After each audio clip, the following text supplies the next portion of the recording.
OTB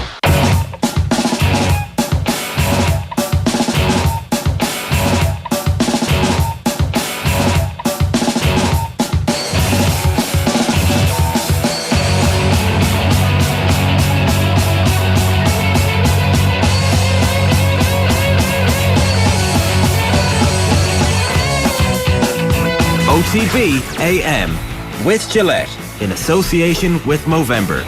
Effortless shave, magnificent modes. All right, you're very welcome along. It's Wednesday morning. Ger Shane with you all the way through until 10. If you want to get in touch, 0879 180 180. That's the WhatsApp number. You can leave a comment on the YouTube stream. I see from the papers, particularly the English ones this morning, Shane, that it's coming home again. Yeah, it's amazing what 90 minutes can do to change a country's opinion. Like, it was all down in the doldrums after the USA draw. The performance was fairly brutal, and then even half time, right? Yeah, and now Senegal in the last 16. It's only little Senegal stand between them and a quarter final in the World Cup.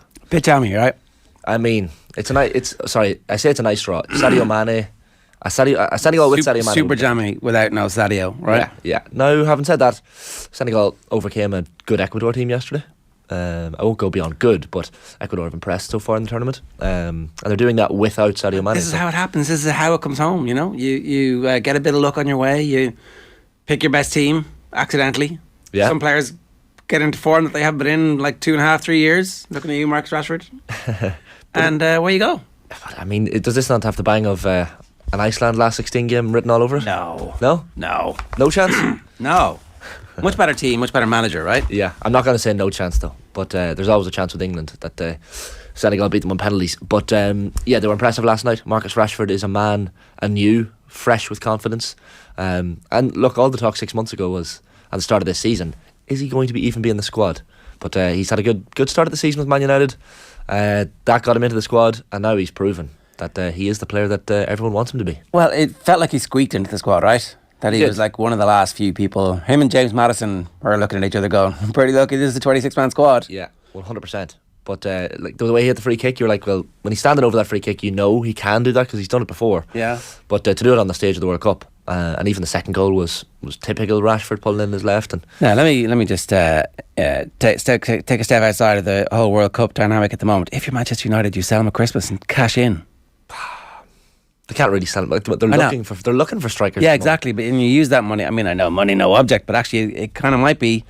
If I'm selling the club, I ain't spending any of my own money. True, but I mean, now that they've got rid of Cristiano Ronaldo's wage bill, it's only 16 million. Only 16 million, but they can afford Cody Gakpo maybe now. Yeah. So you say keep him. He's back. Keep him. I mean, you don't want to sell a player that has played this well at the World Cup. You do. You want to cash in. Yeah. The World Cup performances tends to be fool's gold when it comes to translation to domestic league. James Rodriguez. Well, James, Toto Schillaci. Was Miroslav Klose any good? Except at World Cups? Yeah. I'm not sure. He was grand, not great. Big game player. Olivier Giroud could be top scorer. Yes, you go and you invest a fortune in Olivier Giroud. You're welcome. Rashford could end up scoring. He's joined with three goals, top scorer in the tournament. If he scores a couple against Senegal, which he well could, all of a sudden you're like, Marcus Rashford, Golden Boot. Who had Marcus Rashford down as the potential Golden Boot? Nobody. Zero. I'd say in his own house they weren't betting on. No. I mean, obviously, notwithstanding the fact you're not allowed to bet on your own. Of course. I say cash in. What do the Man United fans think? Surely not. Well, I don't think any club, say Marcus Rashford was an Aston Villa player, you don't want to sell him now. He's at the peak of his powers. He's playing well in the World Cup. If Marcus Rashford is an Aston Villa player, this is as good as it's going to get for the Villa players. It's like if Grealish was a Villa player and played really well at a tournament, you'd be like, we may as well take the money now because it's as good as it's going to get. The celebrity and the whatever the extra tax is. Anyway, Rashford, by this stage, if he'd scored that many goals for Villa, he would already be a Man United player. That's the way it's working at the moment. He's only relatively young. Now, look, he's in his mid-20s, Rashford, but he still has a couple of years in which to say, I'm 26, 27, I'm still at my peak. No, I think there is a potential for Rashford to go on to become the player we thought he was going to become. Well, if he's doing it now at the World Cup, I mean, clearly he is a decent footballer. He can play football, Ger. Do you know his age? Is he 25, 24? He's 25, yeah. 25. Halloween. He was 25 at Halloween. Okay. So he's just turned 25. He's got plenty of time to be sold for a good price still. No. His form has been abysmal. His injury profile has been really bad. And look, maybe he is exactly the type of striker that the manager wants, and him and the other players he's buying, I don't know.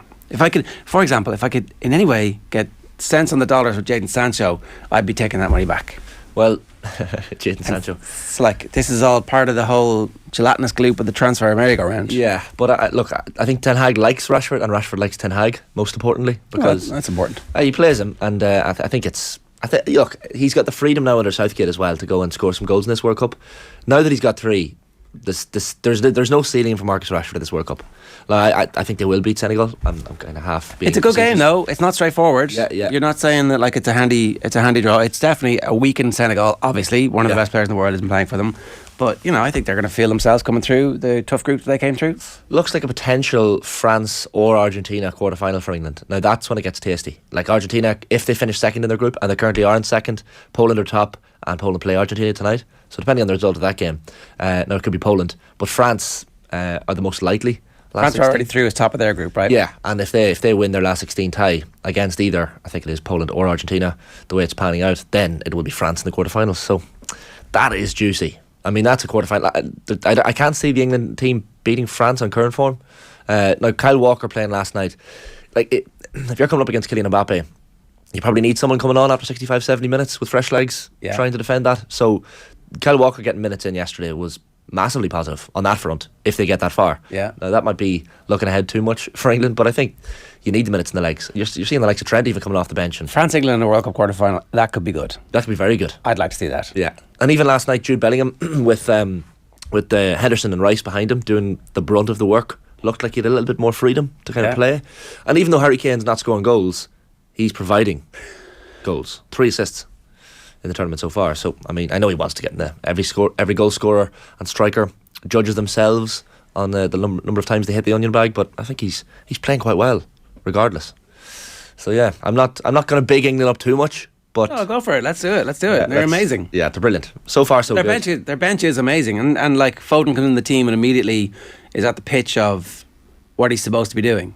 Well, has he proved the point now, Phil Foden? I have to start. Yeah, I do sometimes think that this happens England in tournaments, that there's we're not sure what our best team is, and we're going to find out. Because bear in mind, pre-tournament, and with Jonathan Wilson on a good bit over the last year, and I was like, let's not talk about England in the advanced. But anyway, I got outvoted, and so he did, and it was definitely like he's going to play with 3 at the back because he's very conservative, and yet it hasn't happened. Now, no, does it happen against Senegal? Does it happen against France? I think it might do. Yeah. Ordinarily you'd say that not knowing your best team is a positive, but in this occasion when you're in a tournament, I don't know if it's good to be learning on the job. Especially against France, you don't want to be changing systems or formations. But he's not learning on the job. He's going back to what got him to a European Championship final. Like, that's the thing. That's his preferred. That against good teams where they don't expect to have a lot of the ball or all the ball or the majority of the ball, which they haven't had yet. They haven't had to play a good team yet. So I don't know, it's going to be pretty interesting. The Rashford chat has obviously kicked off in our comments. 250 million, says David McLean. I'm like, I mean, you could easily tempt Paris Saint-Germain, surely. They like him, they've seen him. They like, he scores last minute winners there. Yeah, there was that talk, wasn't there, in the summer about PSG. Now that felt like Marcus Rashford's agent pushing the PSG talk, which, I mean, is fair dues. You want to get your new contract signed up. I can't see Rashford leaving Manchester United at the moment. He's a childhood United player. Thomas Hunt says Rashford won't be going anywhere. Give over, Ger. Ten Hag is brewing something good at United. He'll be a star man. I mean, you can pray it, you can say it. That doesn't necessarily mean it's going to be so. Like 6 weeks ago, I'd say there were many Man United fans who were like, "Oh, I'll drive him to the airport."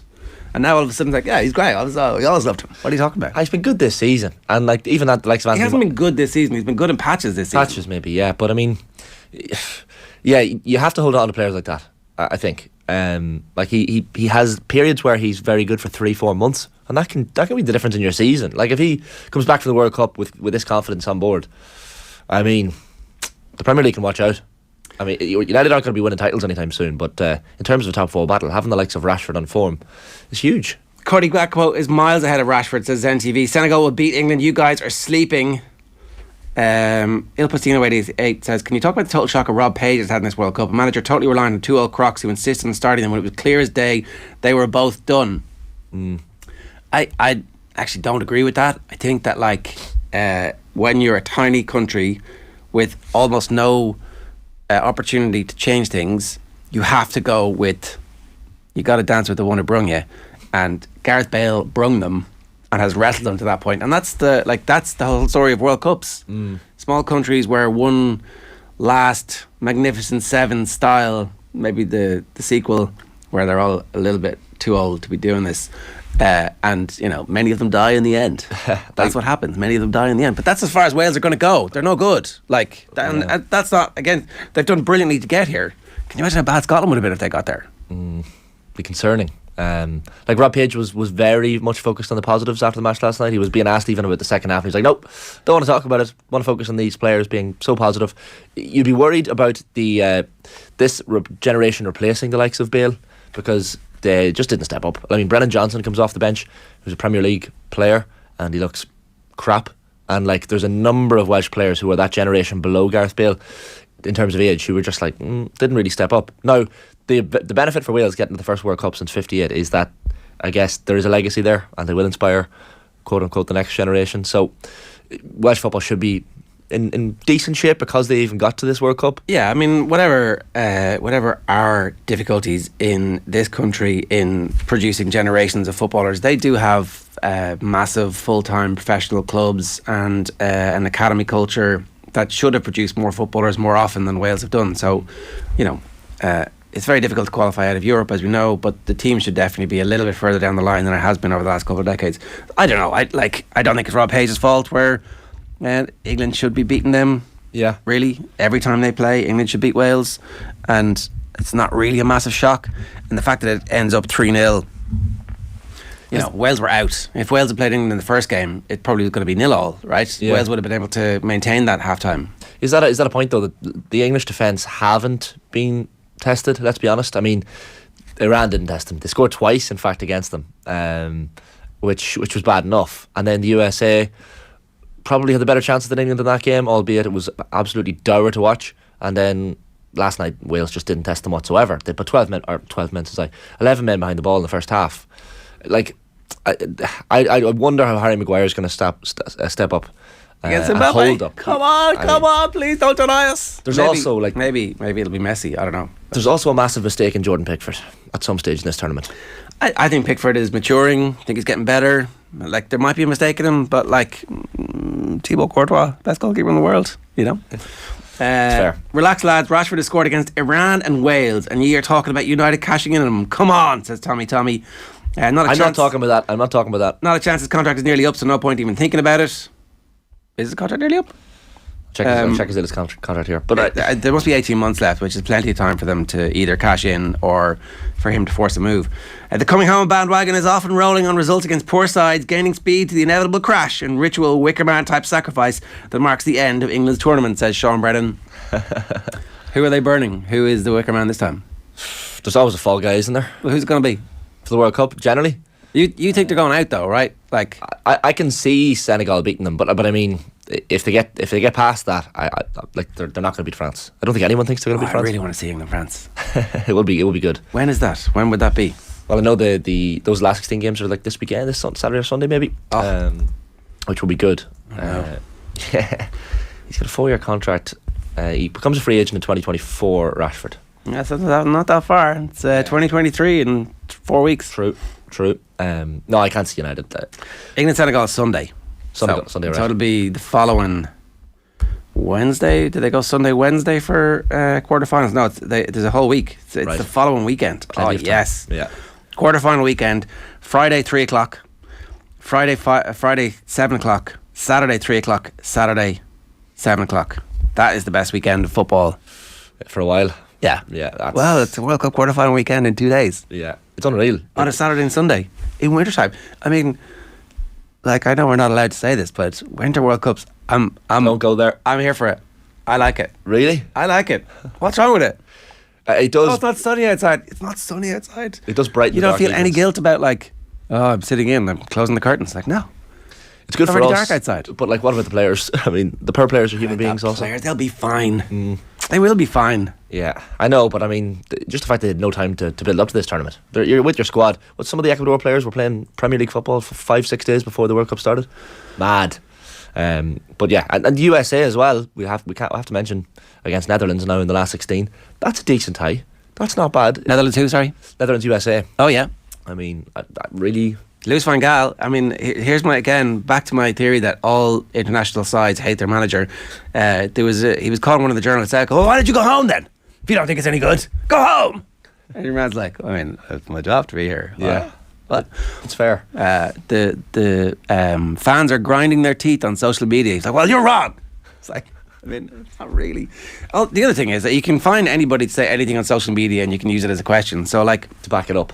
I guess that, I mean, I'm only reading some transcripts, which is obviously a little bit lost in translation as well. I'm sure there are plenty of like, your football's not very good to watch here, Lewis. What's the story? You think, well, you know, we just need to get out of the group, and you would make them favourites, obviously, to beat the USA, but you'd give the USA a chance. You would. Now, Christian Pulisic's fitness is going to play a part there. He injured himself in the midst of scoring the only goal last night.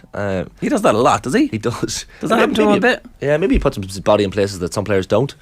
But yeah, certainly he took a nasty looking knock, let's just say, last night. So he kind of tweeted then from his hospital bed. And he's actually in hospital. Yeah, right. He was like, I'll be ready for Saturday. All right. Thumbs up, and looked delighted with things. Now, there was a very interesting piece from Lindsay Gibbs over in the States from Power Plays, talking about the prize money from this Men's World Cup versus the Women's World Cup. These stats are mental, Ger. So there was $4 million on the line essentially last night for the US men's team, because teams that are eliminated in the group stage earn $9 million each. But if you lose in the round of 16, you have $13 million secured. So if you get to the quarterfinal, it's $17 million. Fourth place team gets $25 million, and so on. It goes up and up. This is for the players. This is for the federation itself, I suppose. So I don't know how they split it then from there on. But if you put that in context, the women's national team, for winning the 2015 Women's World Cup, they won $2 million in total, and for winning the 2019 Women's World Cup, they won $4 million in total. So it was doubled. But by the men's getting to the last 16, regardless of whether they lose now against the Dutch, they've secured $13 million. So it's kind of mad. I mean, the lack of split there. It's just that the figures kind of don't really add up. That's a payout of $6.5 million compared to the US women's national team before US soccer takes its 10% cut, which is more money than the women earned by winning the last two Women's World Cups combined. I mean, last 16 knocked out, winning 2 World Cups. The gap is fairly large. Yeah, it is, and it's $440 million total prize money for the Men's World Cup from FIFA, who obviously get to decide how much of their massive amounts of profits that they're sharing. But you know, the money does come from somewhere. That's versus a pot of $30 million for the Women's World Cup last time out. $30 million versus 440. A lot of it is blood money. Okay, some more quick ones here.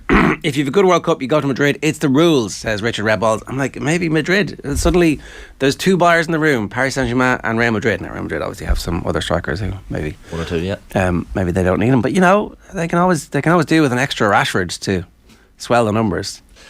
Well, you're talking about players like James Rodriguez, teams getting carried away and buying these players. Maybe Marcus Rashford's one of those. Maybe we're getting carried away with Marcus Rashford. He was class last night, but I mean, that's my point. That is your point. But, yeah. But so you think you can't?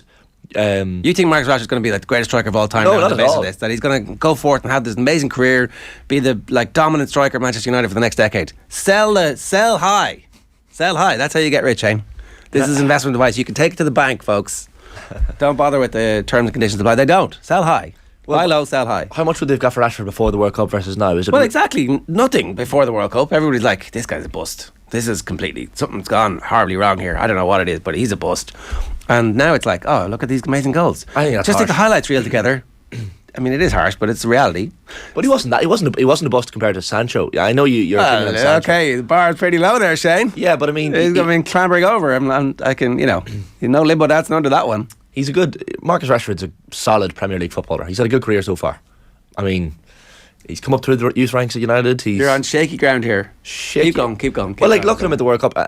He's scored against, as the commenter points out, he hasn't scored against world beaters, but if he can repeat that form, and that's a big if, but if he can repeat it against Senegal and maybe score a winner against France, who knows? Sell. That's what I'm saying. Yeah, but look, he's bounced back nicely. He had missed the penalty, of course, along with Sancho and Saka in that Euros final, so he's come back and head held high, so watch out for England. Zen TV says, can't slag or slate Wales really. What they've done in football in terms of the last 10 years is outstanding. That's true. That's the other part of this. And there are circumstances which led to Rob Page getting the job, which obviously haven't quite fully unfolded just yet, but academies are global now, so young Welsh kids compete with kids from all over the world, says Michael, up to my point about Swansea and Cardiff. Yeah, but the whole point is that there are Welsh coaches and there are scouts, the first place they look is locally to make sure that they're hoovering up all the best local talent, and then they're competing against the best players from around the world, and that's actually improving the local talent as well. So we're miles behind that. We're definitely improving in recent years. There's brilliant work being done by the League of Ireland academies, but it's going to be a while before we get there. Great point. The English defence hasn't had to deal with a pacey attack that can get in behind them, says Paul Quirk. Let's see what Kylian Mbappe can do. If, for example, Argentina were somehow to get through, I think England would fancy a chance against Argentina. Yeah, but then again, Harry Maguire versus Lionel Messi. I mean, there's a matchup that is just made in heaven. Let's be honest. But it's not Leo Messi anymore. I know. It's not peak of his powers, but there's other players in that Argentinian team setting up nicely in this world. I think Harry Maguire's going to look at Angel Di Maria and go, "You're grand." And I think he's going to, I think that would be best case scenario, is that somehow France, overconfident, go into that game and think, we're going to be fine. So it's definitely going to be Argentina, and I'm fairly sure if Argentina finish second, right, then they will play France in the last 16. So tonight's fixtures: Poland versus Argentina and Saudi Arabia versus Mexico in Group C. Now the only thing about them finishing second is that it's pretty tricky for them to do that. Argentina, yeah. Well, if they win, so I guess if they win, and they kind of need to win to be guaranteed to go through, unless Mexico beats Saudi Arabia, at which point Argentina and Mexico are level, and then I think Argentina have it on head-to-head. Yeah, if Saudi Arabia win, they will qualify. So Poland are guaranteed progression with a draw. Argentina will go through if they win. Both sides will go through if both games are drawn tonight. So it's more than likely, if Argentina are going through, they go through as winners or they go out. Essentially, yeah. Now, you can see a world where takes them away from France. Yeah, well, it could then be whoever finishes second, Poland or Saudi Arabia against France in the last 16. But either way, it's probably going to be France. If France play Argentina in the last 16, you'd imagine. Yeah. But Argentina could live another day and go a different route. The other games tonight, obviously, we'll get to see the French B team take on Tunisia, and it's Australia versus Denmark. Australia, obviously, in the box seat as things stand, but they also would probably need to they would definitely need to get at least a draw against Denmark. And I'm not sure they're going to be able to do that. Here's a scenario that's interesting. So Australia will be through if they beat Denmark, which could happen. Australia have been good, but a draw in that game, which is quite likely, Australia and Denmark drawing, would allow Tunisia to get through if they beat France. If they upset France, I mean, Tunisia beating France tonight, not that unbelievable. No, it's not, because France won't be all out. I mean, they've pretty much secured top spot, haven't they? They have, yeah. So I mean, with the goal differences, yes. So they can afford to rest players. Tunisia will be mad up for that game. Yeah. So that'll be an interesting one to watch. Tonight will be a kind of another night of flicking back and forth. It's good that at least there's a bit of there are things on the line in these last round of games, so we can kind of flick with a bit of ease. Right. If Rashford has a great World Cup, sell him ASAP, says Mark C. Cash in or even cash out. I'm in full agreement at that point. And then most important one of the morning so far, David Tomley wants to know, where's the milk tray, Shane? Sorry, it's an Adidas. It actually looks like a polo. It does look like a polo now. Do you want me to just bring down the... No, leave it up. You can carry it off. Yeah, fair. Here's what's coming up between now and 10 o'clock this morning. Fashion police. Miguel Delaney is going to join us at 8 from Doha. Frank Greaney is going to give us the latest from the Regency trial. Sports news at 8:40 with John Duggan. Brent Pope is going to join us in studio at 9:50. Did I miss an hour there? I did miss an hour, did I? And he's going to give us the best 15 he ever played against. And then Guillem Balague has been talking to Shane. He interestingly doesn't think that Leo Messi is going to end up just yet in Miami. That there's still one season left for all of us to go and see Leo Messi play in the flesh in Europe. Yeah, in Europe. No, he says it's as likely that he'll be at PSG as any other European team. Okay. So he could move to another European team, but that he'll stay in the continent. Don't know where that would be, or where Messi would potentially be, who could afford his wages. But this story from the Times, Matt Lawton at the piece in the Times, kind of talking about Inter Miami's links, and Guillem just making the point that if you read beyond the headline, there's not much substance to Inter Miami. They're kind of saying, of course, we'd love him. We'd love to talk about Messi coming to the club and open communications, but that nothing is set in stone just yet. So, I mean, it seems like Messi to MLS will happen at some point, but maybe not as quickly as we thought. Well, why would you bother if you still feel like you can do what you're doing? I mean, he's scored a lot of goals so far this season. Why cash in just yet? Like he can play in the States until he's 45. Yeah, and that's the point. The point is he'll have a relative anonymity in the States as well. Like, Messi could walk down the street in Miami, yes, he'd be recognised by a lot of tourists. But I mean, a lot of Yanks just won't know who he is. And that is incredible, considering the global superstar he is. But MLS makes a lot of sense for him. And I mean, Miami, weather. His family live over there already, I think, in Miami. So, I mean, it's a no-brainer. He'll be over there at some point. But I just think, the Guillem Balague's point is that he just won't maybe move as quickly. He also spoke about Luis Enrique when that interview coming up with Guillem later on this morning. And Luis Enrique, such an impressive figure for Spain. Like, I don't know what the thoughts are overall on him in Spain, but from the outside looking in, he's a very likeable guy, and like looks at life generally as opposed to just football, and realises there are more important things. And even on the day of the Germany game, he's posting about his daughter Hanna. That would have been her 13th birthday. She of course passed away a number of years ago. So really has an outlook on life that is admirable, and certainly takes that into his footballing philosophy as well. So Guillem, full of praise for Luis Enrique. I think Luis Enrique is the manager that Roy Keane wishes he was, and could have been if there was just a little bit of that extra, like, understanding of the rest of the world that is missing from Keane, that makes him such a great pundit and that made him such a great captain and leader, but is the bit that's lacking in his managerial stuff. Like, if he leads Spain to a World Cup, and he could. I mean, he's... So now that we're at this stage, who do you want to win? With Brazil without Neymar, I kind of want them to win even more. I wanted them to win before the tournament. Now, want as in, like, you'd be delighted for them?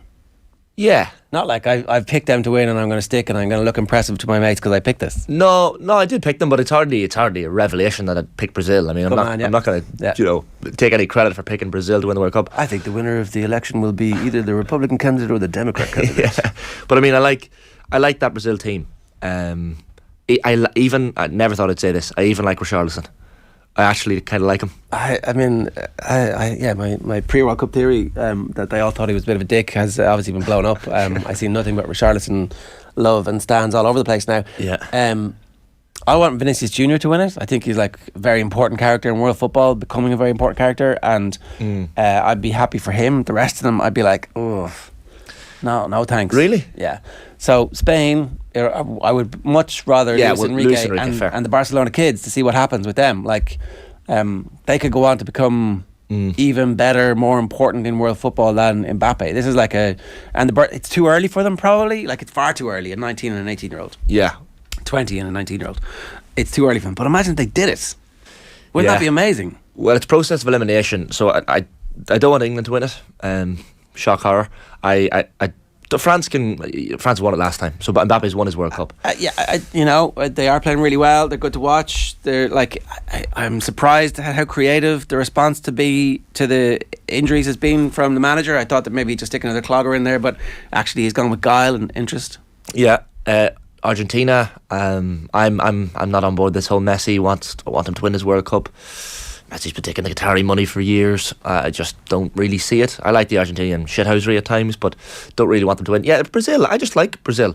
This is a Brazil without Jair Bolsonaro and without his fanboy Neymar involved at the moment. So he'll come back though. He'll be the one picking up the trophy. Like, I'll do it for Neymar. You can see it becoming Look, if it's a Spain-Brazil final, I think ultimately I'll be on board with Gavi and Pedri and all the boys, the literal boys. Anybody else? Anybody else you'd like to see? ABE. Senegal next, and maybe France in the quarters. All right. Sorry, England, but I mean, we got to do it. I had the Welsh socks on yesterday on air, and brought the Welsh bucket hat out from the crappy quiz again. So it didn't really work. It didn't. I'll try and. You weren't particularly inspirational, unfortunately. No, not at all. Have you seen this? Do you know who Chesney Hawkes is? I am the one and only. Yeah. Yeah, the song. Yeah. Yeah. One hit, is that a one hit wonder? Or? He is a one hit wonder. Right. Yeah, he's when there's when you open up the OED and it's like you get down. Yeah. Jesus, that was a big moment. That was a big moment. Owen Sheehan used to fail a lot of these pop culture tests from you, Ger. He did. I'm glad to have passed well done. Yeah. England were the one and only team playing after the break, says the Sun. This is their back page headline. England have just trashed Wales, local derby winner, and they're like, this is great. The one and only WON. Bale Misery is Phil Marcus belt out the one and only. Right, so Chesney Hawkes was the halftime. I was there. He was literally serenading the crowd at halftime. He's taking that hot Qatari dollar. Thanks very much. Not bad. Well, if you had one hit and you're still desperately, you need to cash in on it all these years later. I got a little bit of sympathy with this. Yeah, and when the title of the song is The One and Only, it makes sense for a halftime. That reminds me of Bonnie Clyde sang Total Eclipse of the Heart, or Bonnie Tyler. Bonnie Tyler sang Total Eclipse of the Heart. Bonnie and Clyde Was, of course, the infamous couple. The Total Eclipse in 2021, I think it was, in America.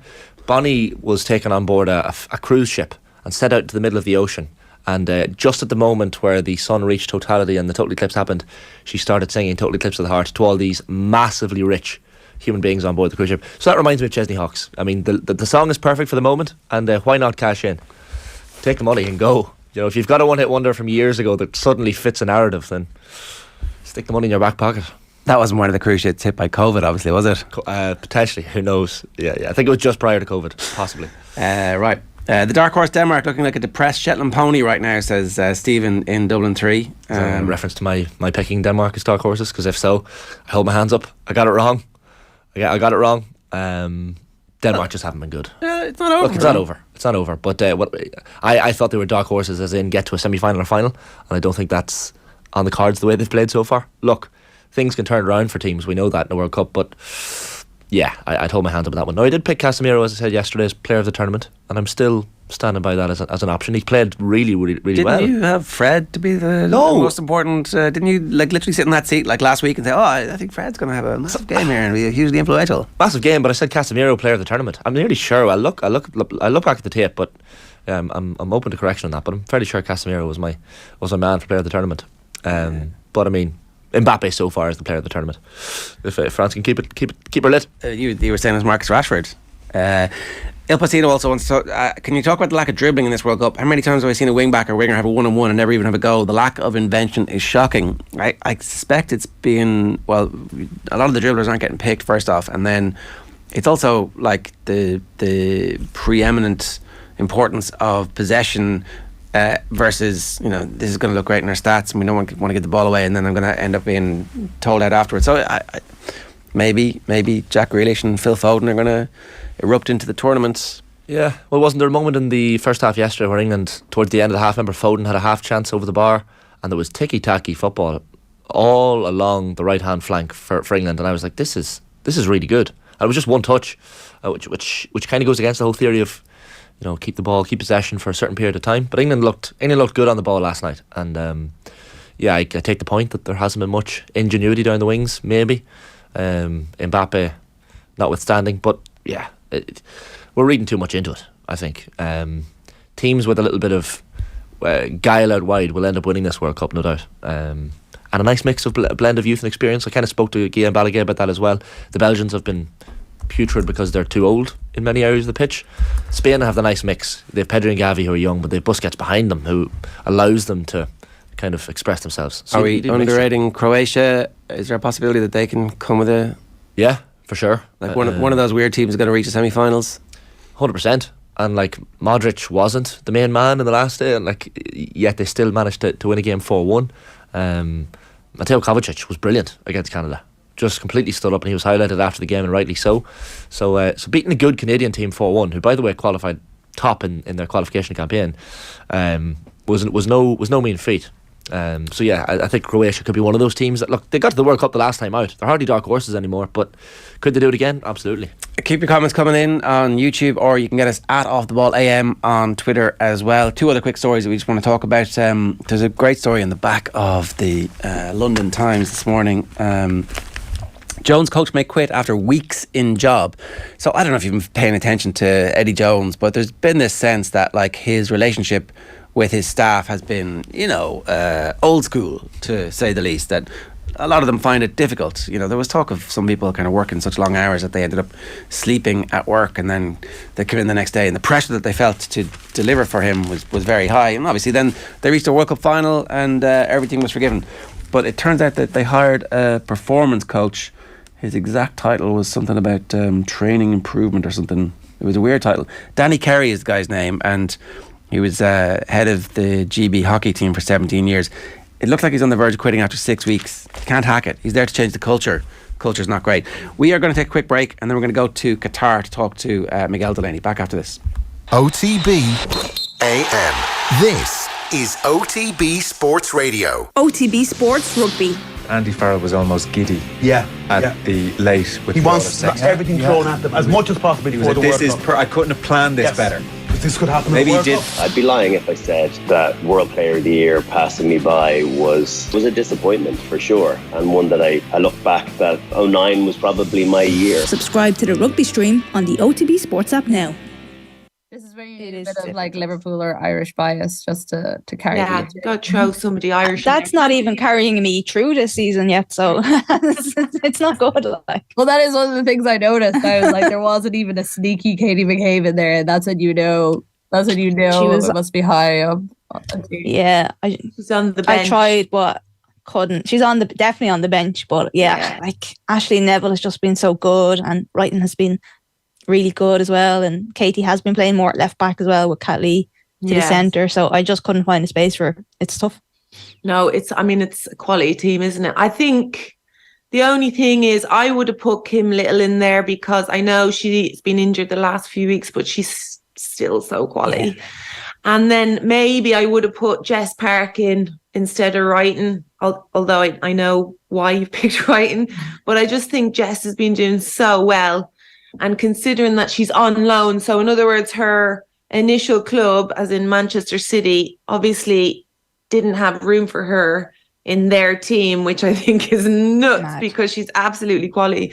So maybe just kind of stick her in there. But it's really difficult. But I love the back line, And I agree, Katie's, for me, one of the best players in the world, but higher up the pitch. And I would love to see her playing higher up the pitch. James, Daly, Hemp, spot on. And isn't it kind of interesting that when we're looking, say even that front three, like I don't disagree with anyone that's in there, but that we don't have more of the like superstars, as we would call them, like your Kerrs, your Harders, I know she's injured now, or like even Miedema or someone. It feels like this year, while these positions are very set about who we think are the best, it's quite different to what it's been in previous years. Yeah. We probably would have had like Kerr, Miedema, Mead. Yeah. I look at this team and it is the players that are in form, right? That's what it's all about. Because it's easy to put Sam Kerr in there, but if I wanted a centre forward that can play football, can drop in like the all round centre forward, it's got to be Daly in there now. To be quite honest, I mean, she's absolutely killing it, isn't she? Are you a sports fanatic who loves to travel? Then sportspass.ie is for you. Log on for the chance to win the trip of a lifetime in 2023 to a top global sporting event. 8 winners get to choose from 12 incredible prizes, including trips to the Women's World Cup in Australia, the Super Bowl, the Masters and WrestleMania. All prizes include return flights, accommodation and tickets for 2 people from anywhere in the world. That's sportspass.ie. You win, you choose. OTB AM with Gillette in association with Movember. Effortless shave, magnificent mode. It's 8 minutes past 8. Now in the ad break there you heard Kathleen McNamee, Emma Carroll and Emma Byrne talking about the latest about the WSL team of the season on the latest episode of the Koi Gig Pod, which is brought to you in association with Cadbury FC, official stack partner to the Republic of Ireland women's national team. Let's go to Qatar and say good morning and hello to Miguel Delaney. Miguel, how are you doing? Good morning, not too bad. Any trends that you've noticed so far in terms of how the best teams are playing over the course of what's nearly the end of the group stages? I'm not sure. I think it's probably been just too few games for trends. The one thing I would note, and I suppose this was kind of predicted before the tournament began, is that there's a bit of a split between very young and fresh top teams who I suppose would be Spain, England to a degree, despite Southgate being there 6 years, but it is still quite a young squad.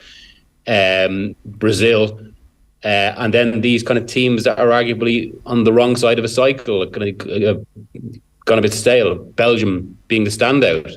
It doesn't mean it's kind of definitive. Germany actually another example and all that, despite Flick coming in, because they almost seem a bit of a halfway house. So it's not definitive, given I would have put Croatia in that group, but they almost took advantage of Canada's inexperience. But it'll probably be kind of until the last 16, the quarters, when a lot of these coaches have had 2 to 3 weeks to prepare. They will kind of see proper footballing trends, and also when you see kind of the real split in the competition between those there to kind of, I suppose, have a go, and then those who are really serious about actually winning it. Yeah, and that level of seriousness about those teams, I suspect that there isn't that significant gap. There isn't one team who are absolutely miles ahead of everybody just yet. Like Brazil are good, but they're not absolutely sensational just yet, and that's why this World Cup is right there for probably 6 or 8 teams. But actually, I mean, I would have said the most open until 2006. Now I know people can point to how Germany weren't the favourites going in 2014, and France, I think, were maybe, I'm not sure if they were full favourites going in 2018. But you could obviously see as the tournament went on, when you put it in its wider context, that these, like, they weren't just teams as in the kind of the first 11s and the squads coming to a peak. Spain, Germany, and France were all teams that were kind of the products of these longer term overhauls that have become basically dictated international football for the last 2 decades, where these wealthy Western European countries industrialised youth production, and England are the latest to do that after Spain, Germany, and France. So maybe that's ominous for anyone that's a bit reticent about the words "is coming home." But yeah, you're right. I think in this competition, there is no super favourite like that. There's no kind of team that's complete. I think from all the games I've been to and what I've seen, the team that reached the highest level in any one game, in fact it was 2 games really, was Spain. But even in that second game against Germany, when I thought that for 20 minutes they were excellent, you can still see they're flawed. And I think like the biggest flaw with Spain almost seems like their inexperience. It feels like it might just be a cycle too soon, which with that inexperience almost feeding into, at times, a real kind of almost naive overconfidence about their, because they're willing to take absolutely any ball on or try any ball, no matter the area of the pitch. And it did put them in danger a few times. But that said, I mean, despite that inexperience, maybe that's their flaw, as well as a few positions in their starting 11. But again, given how open this competition is, that might not matter, because I think it's something I must say that struck me after that Spain-Germany game, especially given that Germany have suddenly been given a chance again.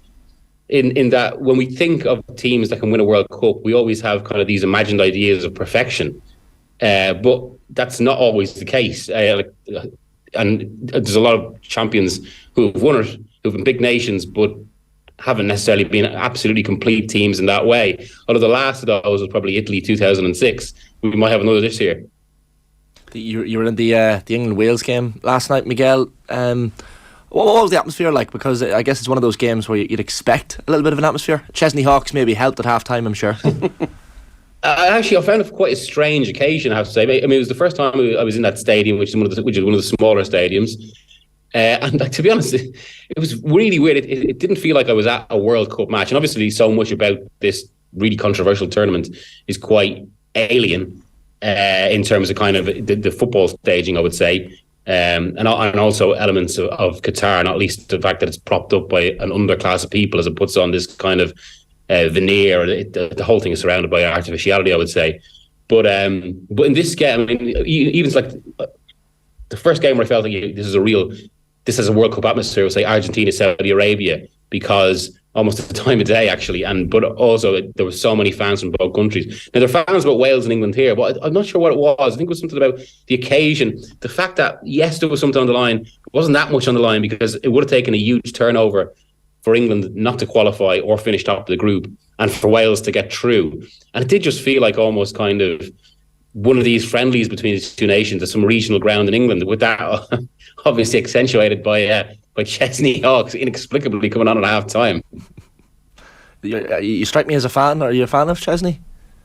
Well, I couldn't say I know any more than one song, which I'm sure is true for a lot of people. Yeah, fair. I guess the performance from England last night, it's hard to really judge where they're at after the Welsh game. The Wales haven't been impressive at all, but is Southgate getting any closer to knowing his best 11, or does he need to even? I don't think Southgate has to know his first 11, because and I think one of his strengths, and he does get a lot of criticism from fair, but one of his strengths is kind of the way he uses that first 11 to kind of it's a little bit like Graham Potter, if in a different way, in terms of it involves everyone, ensures no one is really fixed in the team bar the centre halves. But I suppose that's actually another issue because of England's paucity in that area. And I think the biggest question for England is really kind of really nailing their identity, which it still doesn't feel they completely have. And like Southgate touched on this, he touched on it after the USA game where he talked about like they're still almost, they can be two different teams. In one game they got the defence right, and USA did really press them, to be fair. And in the other game they got the attack right. And there hasn't been a match yet where it's both come together at the same time to, I suppose, complete England the way we're talking about. And I mean, you can't judge too much from Wales, because Wales, like they reminded me of Ireland, say in Europe, where it was clearly by that point a tournament too far. Maybe that players missed a World Cup at their peak, as we did in 2010. And they were kind of, I mean, they made it difficult for England in the first half. And actually, I would have questioned Southgate's midfield in the first half, but once England went ahead with a free kick, Wales had to come out, and that was kind of that. So it was a bit of a difficult game to judge. And their last 16 game on Sundays was a completely different challenge, because Senegal are one team that England have never played before. It's possible that he goes back to 3 centre-backs at some stage in the tournament. Is it possible he does it against Senegal, or will he continue with the team that he's used in this tournament so far? Because we were having this conversation earlier. We've talked with Jonathan Wilson a good bit over the last 18 months or so, and he makes the point in the big games where Southgate believes that they're going to have less of the ball, he plays 3 at the back, and that hasn't gone away just because this tournament has started the way it has. Yeah, and they had a forgiving group.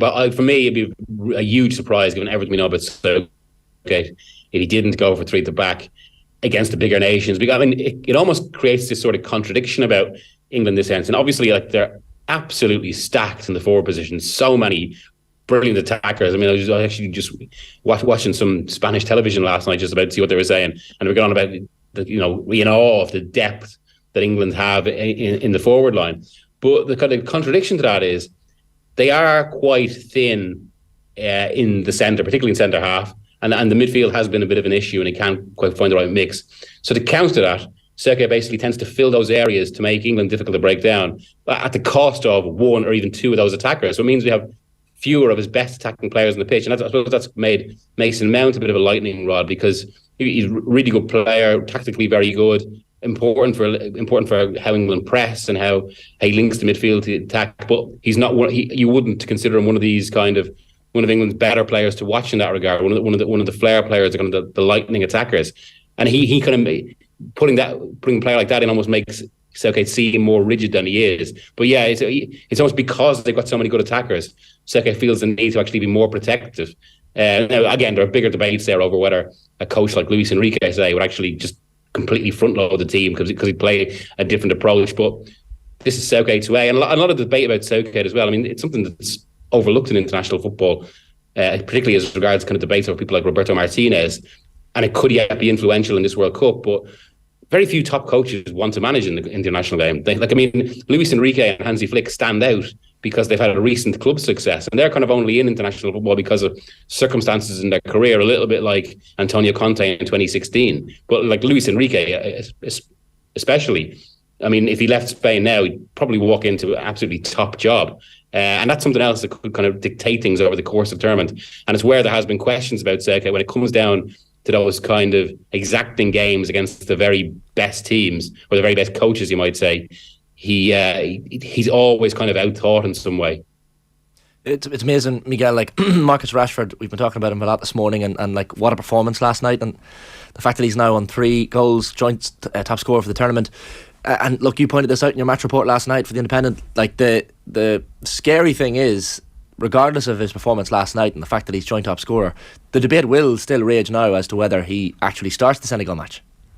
Yeah, completely. And especially given after and I suppose this sums up one of the kind of issues for Southgate, and also England's strength and depth, that after the Iran game, all the talk was, well, we can't leave Saka out. That ran through the camp. So, and then of course you got the Foden issue, given that was the one that dominated this game. I mean, when it comes to that, it does get to those situations where you almost think, well, why doesn't Southgate play 3 of those forwards behind Harry Kane? Or even, well, I mean, a lot of people might say drop Kane given he hasn't scored yet. That's just not going to happen, though. And Kane, I mean, given he's one of the few number 9s in this tournament, he's worth banking on.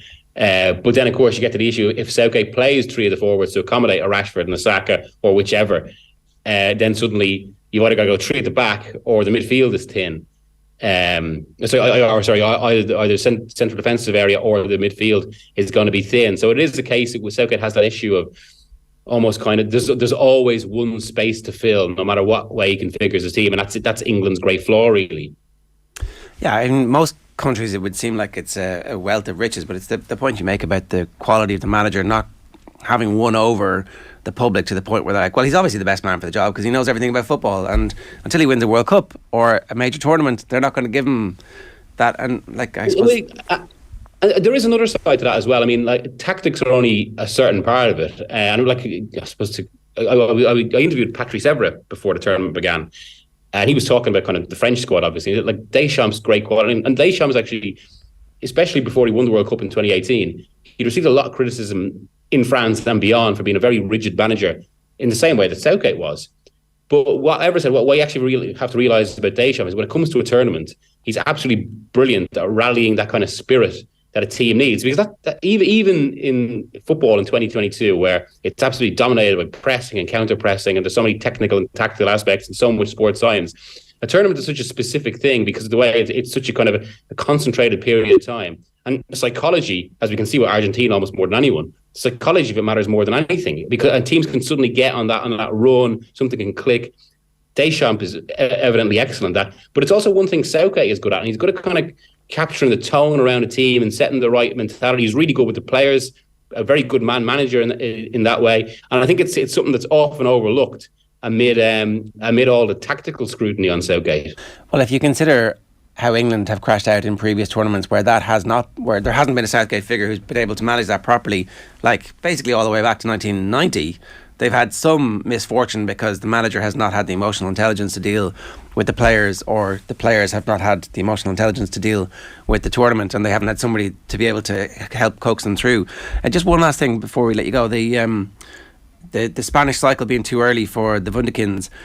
If it wasn't to be, if they were to make it, like when you were talking about the Germany game, that game finishes 1-1. If that's a knockout game, and if that's a knockout game, it could finish 4-1 to either side, and you wouldn't be terribly surprised.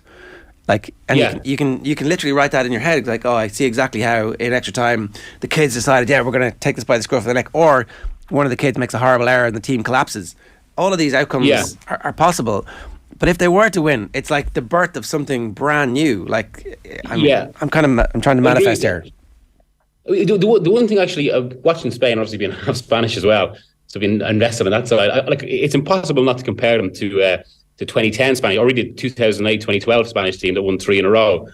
And they're better than Spain were in 2006. And 2006 was kind of like a learning campaign. This could be similar, but I do think Spain will go further. But there's an interesting thing there as well. I mean, as I was watching that Spanish game against Germany, it was, I was thinking about what the 2010 team would do, especially because the 2010 team, I think, were in the kind of public discourse considered more boring. Now, I would always put that down to the fact that because of the way Spain played, everyone sat deep against them, and it meant that Spain just had to pass and try and be patient. Whereas anytime anyone stepped out, Spain would destroy them, as it did to Italy in 2012.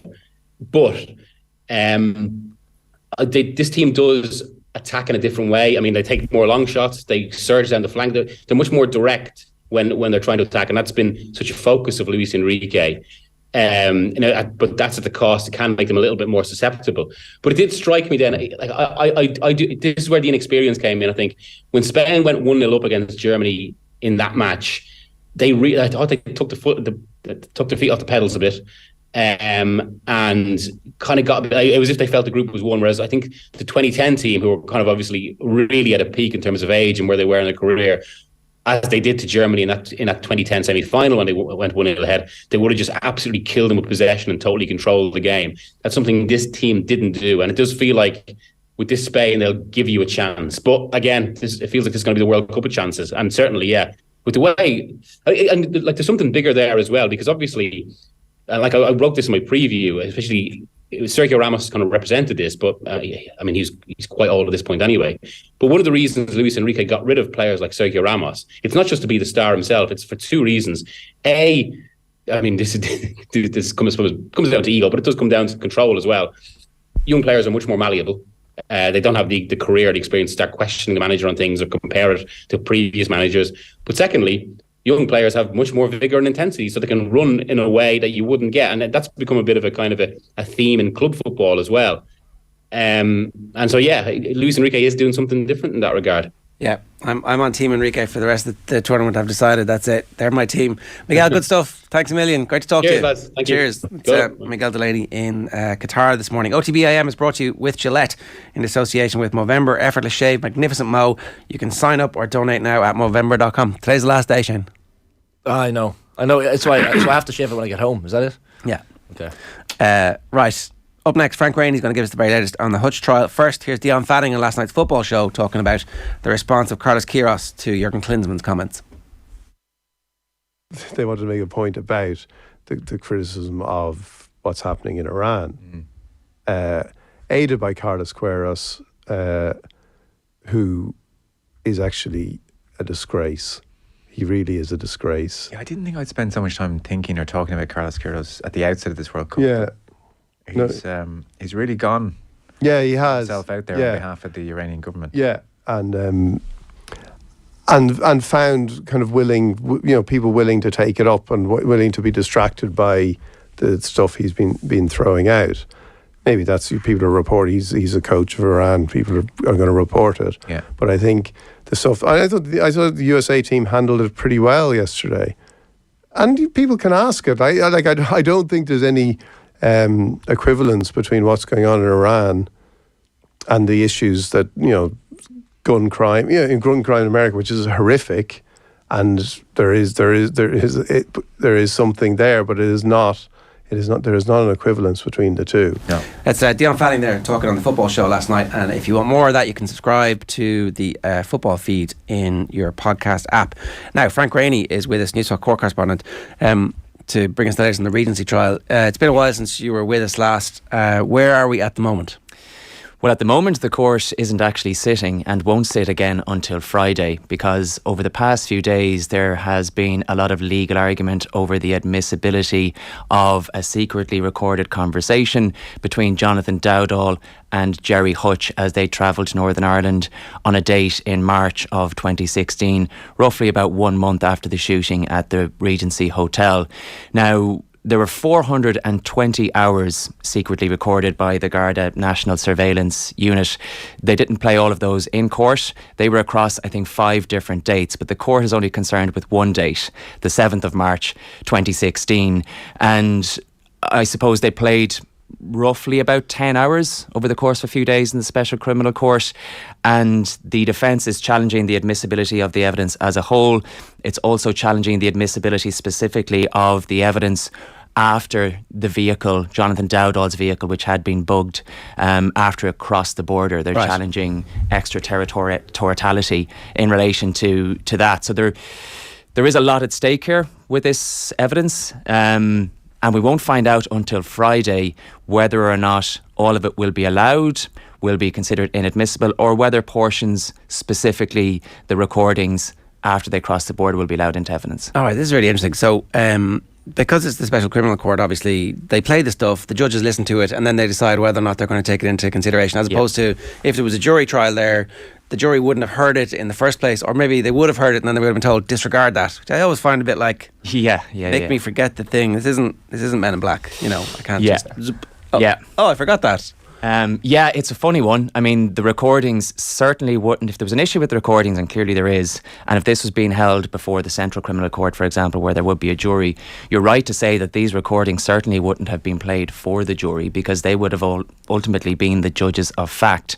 So the judges have decided to listen to them, but I mean, long before the recordings were played in the courtroom, the issue was flagged. The defence said that they were challenging the admissibility of it, and the court decided to listen to them in their entirety. And I did wonder that very same question myself, that when they retire to their chambers, and if they do decide to discount, we'll say, 8 hours of the evidence heard after they cross the border, I mean, how do you just suddenly forget that? But I mean, judges are the best judges of fact, so perhaps that's an easier task than it is for mere mortals like myself. Yeah, it's really interesting.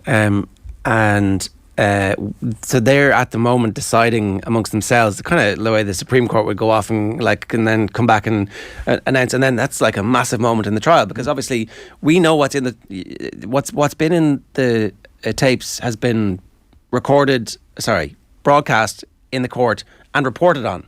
And there's no reporting restrictions. No. Right, so we might know this stuff and then might also know that it has not been allowed to be considered. Yeah, but at the end of the day, you and I won't be making a decision on Gerry Hutch's fate, and I suppose we should point out that he is on trial for murder. Yeah. He is on trial for the murder of David Byrne at the Regency Hotel, that shooting at that boxing event back in 2016. He has clearly pleaded not guilty. So whatever about the reportage around the recordings and the legal argument that has taken place over the past few days, and you know how the judges arrive at their decision, and I have no doubt that it will be a very detailed ruling when they deliver their judgment on Friday. It's going to set a precedent, right? Absolutely, yeah, it will. It has huge implications for trials going forward. It has huge implications for prosecutions and investigations going forward. Because of the nature of the work of an organisation like the Garda National Surveillance Unit, we're not privy to the dark arts of how they surveil potential suspects. Okay, so we haven't been told how the tracker was placed, and there was a tracker and a bug placed on Jonathan Dowdall's Toyota Land Cruiser. We weren't given any details as to how they were placed, who placed them, for obvious reasons, because I mean they're the secrets of the trade and whatnot. But what this judgment will decide once and for all is whether or not an audio device attached to a car that leaves the jurisdiction, in this case Northern Ireland, whether that evidence can actually be used at trial, whether it can be used by an investigation team, as was the case here. The defence certainly seems to think that they can't. On the other hand, the prosecution claims that this bugging device that was put on the vehicle is an inanimate, movable object, and that as long as it was placed on the vehicle in the Republic of Ireland and then taken off the vehicle again in the Republic of Ireland and downloaded on this side of the border, that it's okay. Now, again, they didn't go into the intricate details of the tracker or the bug, but I think it's akin to something. I don't know if you're a Breaking Bad fan, but I'm currently rewatching it myself, and there is a very famous scene where Walter White places a tracker on Gus Fring's car. He has to take it off and download it onto a computer then, and it sounds kind of similar. I mean, they weren't able to listen to the conversations that they were having live.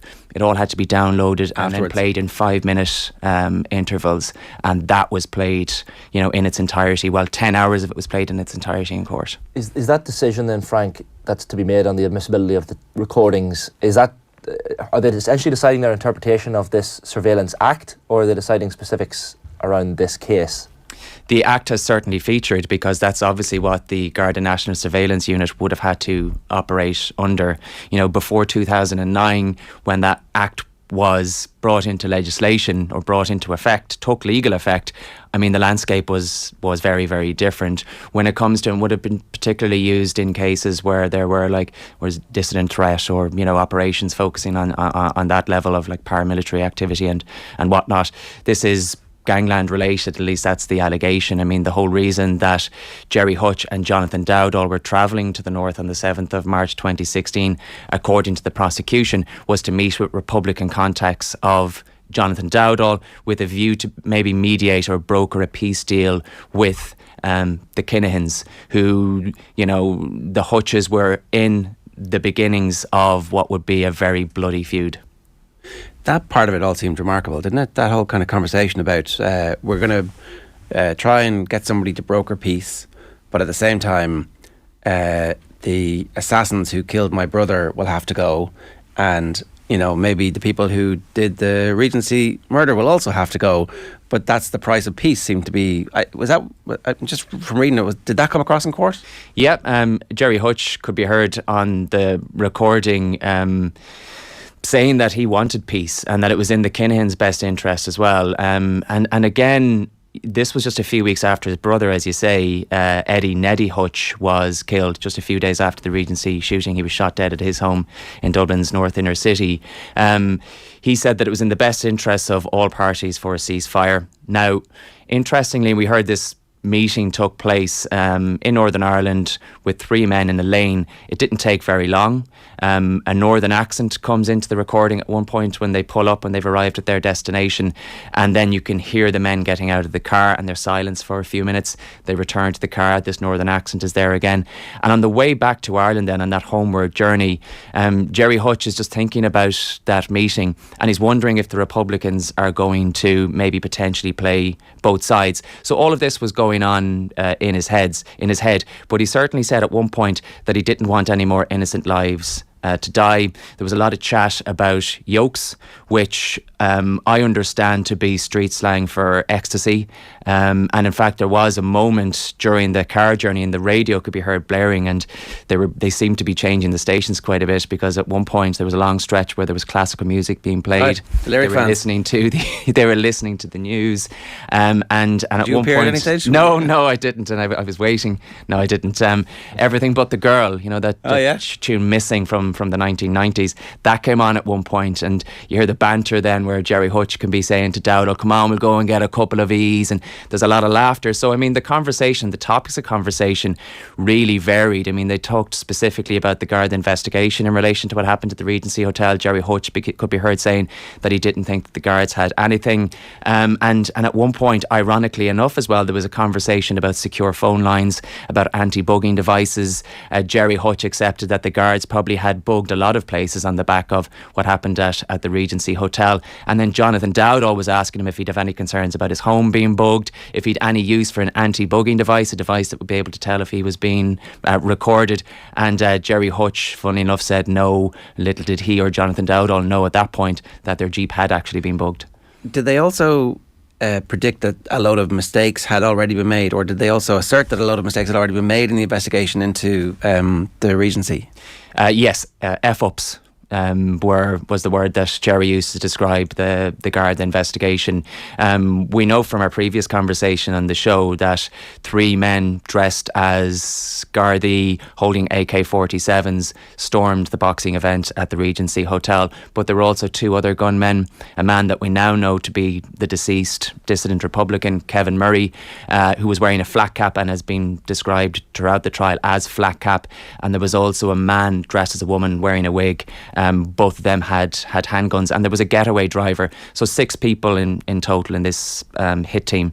And Gerry Hutch could be saying that they didn't know who the 6 were, and he said, sure, the 6 don't even know who the others are. But then specifically in relation to Flat Cap and the man dressed as a woman, he did remark on a photograph that was published in the Sunday World. This was a photograph that was taken by a very brave photographer who was working on behalf of the newspaper that day, of Flat Cap and the man dressed as a woman with their handguns clearly visible in their hands, fleeing the Regency Hotel in the aftermath of the shooting. And Gerry Hutch is talking to Jonathan Dowdall about that, and he said that they would be 100% certain who the people in that photograph were, but everything else was speculation, according to Gerry Hutch. Do we know, Frank, from the nature of those recorded conversations, exactly what they wanted from the Republican meeting? Did they want protection from the Kinahans? Did they want negotiations in a peace deal, or was it exchange of weapons? Do we know nature of what they were exactly up there for? It seemed to be, and it's the prosecution's case, the reason they travelled there was to broker a peace deal. You may remember from an earlier appearance on the show where I was discussing the prosecution's opening speech, and Sean Gallan, the prosecuting barrister, said that in due course Jonathan Dowdall will take the stand and give evidence to say that in the weeks after the shooting he met with Gerry Hutch in a park in Whitehall in Dublin, and he will claim that Gerry Hutch told him that he was a part of the hit team. That hit team obviously was the one that stormed the Regency Hotel and shot David Byrne, a known Kinahan associate, dead. So Gerry Hutch apparently, and again this is evidence that Jonathan Dowdall has yet to give, but in the prosecutor's opening address he said that Jonathan Dowdall will give evidence that Gerry Hutch then wanted him to bring him to Northern Ireland to meet with his Republican contacts. We know Jonathan Dowdall was obviously a Sinn Féin councillor in the past. He no longer is, and he wasn't at the time, but we heard that this meeting was apparently to broker a peace deal, but Gerry Hutch was a little bit concerned leaving it, and he talked about the strength of the Kinahan organised crime organisation. He described them as akin to an effing army. And there was a discussion whereby they were talking about, I suppose, the previous history of the Republican armed movement and how there was a sense that the Kinahans had actually become bigger, and there was a concern that perhaps, the power that these groups would have had in Northern Ireland in the past to broker a deal like that, maybe they didn't have that same strength, because the Kinahans had gone on to become this effing army, as they said in this recorded conversation. And Jonathan Dowdall did ask how they had got so big. This was two brothers and a father, and that was a reference to Christy Kinahan Jr. and Daniel Kinahan, who founded the boxing promotion group, the gym, MGM, and he has been described before the High Court in Ireland as one of the leading members of the Kinahan cartel. And there's a conversation about how they got so big, and Jerry said, that it was about the young fellas, using the young fellas. And Jonathan Dowdall said, it's about money, isn't it? It's about greed. And Jerry Hutch took a moment and he said, yes, it's about money, but it's not all about money. It's about power too. So there was a conversation and an acceptance that the Kinahan crime organisation was getting bigger. And you have to remember the time and the space that this conversation took place in. Again, just 1 month after the Regency Hotel. We had a nephew of Jerry Hutch's who was murdered in Spain the previous year. And there is speculation that the Regency Hotel was carried out in retaliation for that. Again, David Byrne being a known Kinahan associate. A few days later, you had Jerry Hutch's own brother being murdered, and the very next gangland hit would take place, I think, just 2 weeks after a friend of Jerry Hutch's was shot dead. So, obviously, whatever the purpose of this journey was, if it was to broker a peace deal, we now know, and hindsight is 2020, we now know that it definitely wasn't very successful. So Jonathan Dowdall's up next week. Jonathan Dowdall, we expect, is going to take the stand next week. That would be, I suppose, the way the trial is tracking. We'll have this judgment on Friday morning where they're going to give that ruling on the admissibility of this evidence, and all going according to plan, Jonathan Dowdall is likely to take the stand next week at some point. When we had you in originally, you were like, this could go into the new year. It looks like it's going to go well into the new year at this point, does it? I think so. I think Jonathan Dowdall, clearly he is the prosecution's key witness, because he is going to, according to Sean Gallan's opening speech, give that evidence in relation to Jerry Hutch. That would clearly be contested. So, one of the main takeaways from that, from listening to those recordings for days on end, was that Jerry Hutch is a man of very few words. The same cannot be said for Jonathan Dowdall. He filled every silence with banter, with nonsense, with chat about Conor McGregor, with chat about asking Jerry Hutch who his favourite celebrity is. Imelda May is his favourite singer, by the way, if you're interested. So Jonathan Dowdall is a talker. It'll be very different, obviously, sitting in the witness box at the Special Criminal Court, giving evidence against Jerry Hutch. And another thing, that was interesting towards the end of their recorded conversation when they came back to Ireland and he dropped Jerry Hutch off, was that he was saying to Jerry as they were bidding farewell to one another, that he was with him until the death. Those were Jonathan Dowdall's exact words, and it's now interesting that he is likely to give evidence against him. And there was also quite a touching moment between them as they went their separate ways, where Jonathan Dowdall asked Jerry, after he got out of the car, to drop him a text when he got home just to make sure that he was okay. So Jonathan Dowdall, if he gives his evidence next week, you would assume that he will be cross-examined at length by Jerry Hutch's defence barrister Brendan Grehan, and we will bring you that word for word. It's like if Samuel Beckett wrote The Wire. That's kind of what's happening, except it's all real, and it's about a murder trial. It's grimly fascinating. Before we let you go, currently riding high in the podcast charts. Yeah, busiest man in Ireland. Yeah, no, it's been great. The Charles Self murder is the focus of season 2 of Inside the Crime, and very early on, within a week, we were top of the Christmas tree, so to speak. The feedback has been brilliant. This is an unsolved crime, so I think people are really interested in trying to figure out who did it. Charles Self was murdered 40 years ago now. He was an openly gay man in a country where, it was a hostile country to live in Ireland in the 1980s, because what a lot of people, and this is something that's been really interesting, is particularly a lot of young people don't realise that in the 1980s, gay sex was illegal and you could go to prison for it, and people were prosecuted for it. And Charles Self was an openly gay man. We don't know why he was killed. We pulled the threads at a lot of the evidence. There are 5 episodes, the last one of which is out next Tuesday, and it promises to be a cracker. And it is, if you don't mind me just doing a plug, because the producer Ashley Moore and I have set up a dedicated email for people who maybe know something, because we are convinced that somebody out there knows something that could bring Charles Self's killer out of the shadows.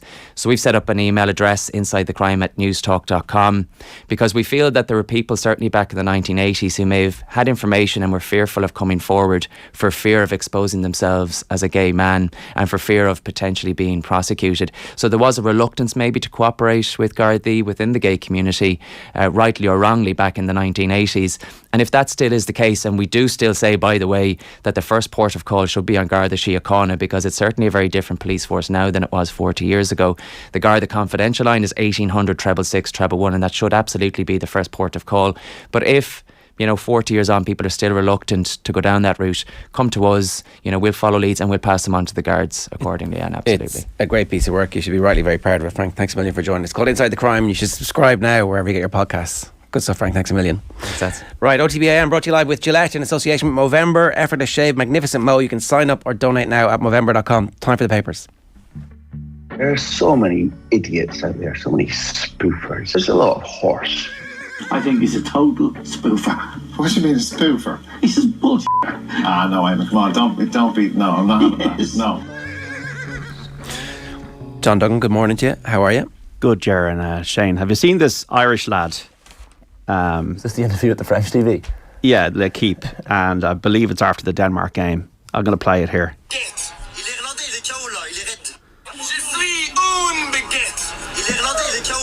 Guy in an Irish jersey just saying, "Je suis un baguette." So that's our contribution to the 2022 World Cup. We're still the best fans, and we're not even there. Yeah. How'd you like your baguette? Right. I believe it's in Qatar. Yeah, he's got the Irish jersey on as well, doesn't he? He does, yeah. And it was a beautiful intervention, and the bemusement of the French gentleman. A baguette bomb. Yeah, is a sight to behold, I have to say. So that's one viral And do the French think it's funny, or are they like... Everybody think, how many views has it got? 489,000. This is what the World Cup's all about. As was Ian Infantino getting booed last night. I don't know if you saw, once his picture came on the screen in the England-Wales game, and the director quickly moved to another piece of footage. Panned away. So he's got full villain status now at the World Cup. So what you feel about England, lads? Has he stumbled upon a winning formula with Rashford and Foden and Henderson? Well, we were talking with Miguel Delaney about this a little bit earlier on, and we've been talking with Jonathan Wilson ad nauseum about the structure that and how wedded he is to the structure against good teams. He obviously doesn't rate Wales. He didn't play 3 at the back. No, but let's assume for a moment, right, which is a massive assumption, that they get past Senegal and they play France, right? Yes, baguette style. So, do you think he goes with 3 at the back against France? I do. Absolutely. Unfortunately, I do. Yeah. But who's that going to be? Is it going to be Eric Dyer, who's not been especially in brilliant nick? And is it going to be Mount again? Is it going to be Sterling? Like, Saka, to be fair, has had a great season. He's playing very well. You couldn't really have any complaints about Bukayo Saka being in a football team. But it's the straitjacket, it's the handbrake that is still there, isn't it? And that's the worry with England, because Foden has to play. And Rashford's going to understand as an impact sub, but does Saka have to play? I would probably play Foden and Saka in those wing positions. But what do? Do you have a Henderson? Do you have a Henderson and Rice? Do you have Bellingham in there at all? You definitely have Bellingham, right? Well, last night, like Bellingham having Henderson and Rice behind him, as we were saying earlier, to kind of mop up, gave him a little bit more freedom. He did, and he's better at that. Yeah. So, like, they can do this. England can do this, but will they? I think Damien Duff said quite something interesting on the TV last night. He says it's just the weight. It's the weight of the jersey.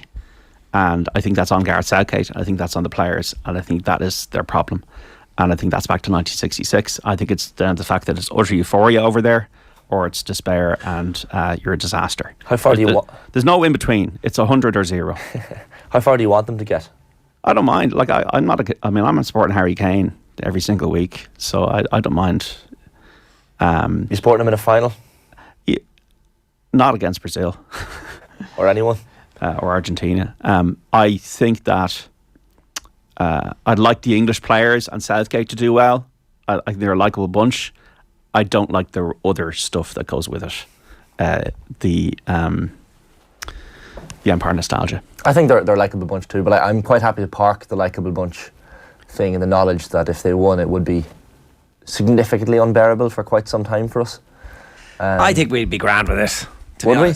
Yeah, I think we'd be fine. I actually think that France are a better team. I think that, like, if they win the World Cup, having come through France, where they go, so Senegal, France, Croatia, or Portugal, potentially, and then Brazil, potentially, or Spain. You deserve it at that stage. You do. I think the World Cup is very hard to win. I think anybody who wins the World Cup generally deserves it, because you have to come through some serious tests, and you're not going to come through World Cup without wobbles. So I think the USA could test the Dutch that's on Saturday afternoon at 3 in England, Senegal, 7 o'clock on Sunday. Really disappointed with Ecuador yesterday. I think they bottled it a bit. So today we got France, Tunisia at 3. Will Mbappe be rested? He's been the player of the tournament for me so far. Denmark, Australia. The Danes have to win this. Do they have the cutting edge to do so? Ooh. Australia have been starting games well, but you'd have to think that Denmark might have the quality. Poland, Argentina at 7. Is this Messi's last game potentially ever at a World Cup? It's not beyond the realms of possibility. Lewandowski and Messi. So he scored in his last 6 games for Argentina. Poland need a draw. They might play a bit more defensively. Saudi Arabia, Mexico, also at 7. Mexico being poor. Only have 5 shots on target in 2 games. Salman Al-Faraj out for the Saudis with a shin injury. So what Argentina also don't want is to be paired with France in the last 16, which will happen if they finish second in the group. It's very difficult for them to finish second. It's a weird sequence of results for that to happen, isn't it? It probably is, yeah. Like if Saudi Arabia win, they could be in trouble. Yeah. So that is the big game. Argentina, like there is, as you say, there's a chance that Lewandowski knocks Messi and Argentina out of the World Cup tonight. Like, he's got his goal in the World Cup, he's got his confidence. Poland are a good team when they play well, needless to say, but I mean, that game can go either way. So they'll qualify Argentina with a draw, if Saudi Arabia draw at the top of the group with a win unless Saudi Arabia overturn the goal difference gap in the win over Mexico. There are the permutations regarding Argentina. But they don't want to face France. We've been talking about this. Who do you want to win? You're on the Brazil bandwagon. I'm full Canary. And I've got Brazilian friends, and I have been to Brazil twice. I've never been anywhere else. You've never been anywhere else? I've been won over by Luis Enrique and the kids. I want them to win. Yeah, okay. I think as like the new vanguard of football, if it's resting on the lithe shoulders of these kids, that Adri and Gavi and these players. What will it mean? The new Xavi, new Iniesta thing.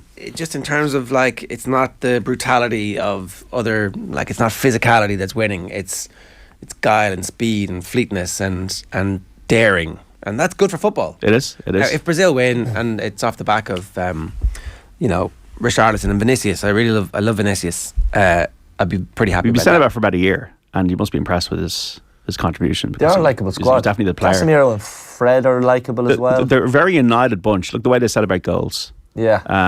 They're almost. It's funny that they're bringing out the big guard to support them as well. Like Ronaldo was doing interviews with Rodrigo probably 5 minutes after the match the other day. Yeah. They're all sitting in the royal seats. It's almost because I was there a few years ago, and the humiliation of 2014 is something that's very, very scarring for them.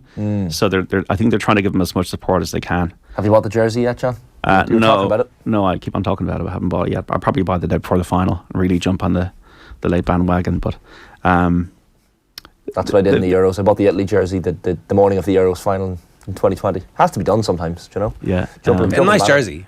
Yeah, of course. They're both nice jerseys. That's your border mentality. The bench for Brazil is very good. The defence is very good. Casemiro has to stay fit. Yeah. But to be able to unload a bench and bring on Jesus and Rodrigo and Anthony and Martinelli and whoever else, it's impressive. But what will happen when they get tested? Like that Spain-Brazil quarter-final could be the final. And here's the thing, right? Like, there's a possibility that they take so much out of each other in that goes to extra time, that goes to penalties, there's this letdown, and then the semi-final, some team comes in and one player plays the 90 minutes of their life, scores twice, and it's like... Cody Gakpo. It's the bracket, though. That is the weakest bracket now. It's now beginning to emerge as the weak bracket. The Netherlands, USA potentially could be... like Argentina have not impressed me. Argentina, whoever. That bracket isn't becoming the weak bracket. I'm looking at a Portugal, Croatia bracket. I'm looking at an England, France bracket and a Brazil, Spain bracket. Germany still have to. What will Germany do, and where will they? Can they jump into something? That's not out of the question either. I just don't think it's going to happen for Messi. It doesn't look like it. Elsewhere, by the way, Liam O'Neill on Newstalk Breakfast calling for a lifetime ban for anybody who assaults. Referees or match officials. Obviously, they're proposing now 240-week ban. Yeah, so it's like 4 years, 4.5 years. Yeah. I don't know whether it's because they view the seasons as 48-week seasons. Is that the reason why it's 96 and it's 2 year, 5 year? Whatever it is, it's obviously an increase. And what's also welcome is the fact that they're going to try and call the bluff of counties and individuals who get involved in spurious and technical ways of trying to get off serving their bans by trying to double them. Yeah. That'll be interesting to see if they can carry that through. Yeah. My prediction here is that rule comes in. Yeah. Somebody gets penalised under it, and then they appeal the extra penalty. Right. And then that falls. Yeah. Do you know? Yeah. Because it doesn't, like, you have to have, in the interest of fairness, if justice isn't being done, and we've seen loads of miscarriage of justice where the wrong identity, somebody is actually taking the fall for somebody else, and somebody ends up with the wrong suspension, that, like, you have to be able to appeal. There needs to be some process, form of restorative justice available to people. So now the whole pointlessness of it is definitely something that we need to avoid. Yeah, the John Milan, I would say the John Milan spirit though isn't there. No, it isn't. It isn't. Like, they should have appealed. Yeah, do you know? Everybody else appealed. Like, I don't actually remember what he got sent off for. Yeah, it's so long ago now. I think it was 2004 or something. Yeah, I can't remember what he got done for. It sends out the right message. Like 4.5 years, just over 4.5 years, is far more significant than 96 weeks. Look, the referees. I think they should say that we're going to be touts. We're going to tell the cops. We're going to give all the footage over. We're going to encourage everybody to report to the police, and you should go to jail for that. Like, we're going to encourage custodial terms. We're going to work with the authorities. That would be the first thing, and then we're also going to ban you for life. Yeah. And if you appeal successfully, it'll be 4.5 years or whatever the 240 is.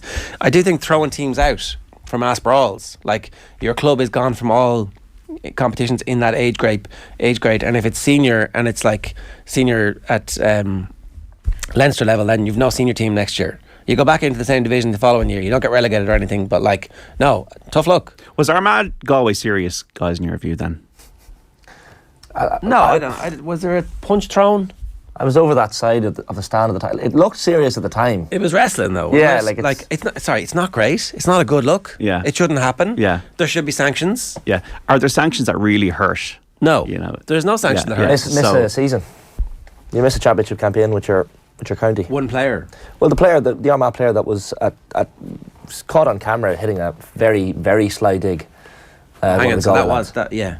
So there was one serious enough incident, judging by the pictures, and there was a ban. Am I mixing it up with the Tyrone one? Am I? Potentially. I remember the actual. Was there not alleged eye gouge, wasn't there, in the Armagh? That was the one. Sorry, that was the one. The eye gouge, which looked fairly serious. Well, yeah.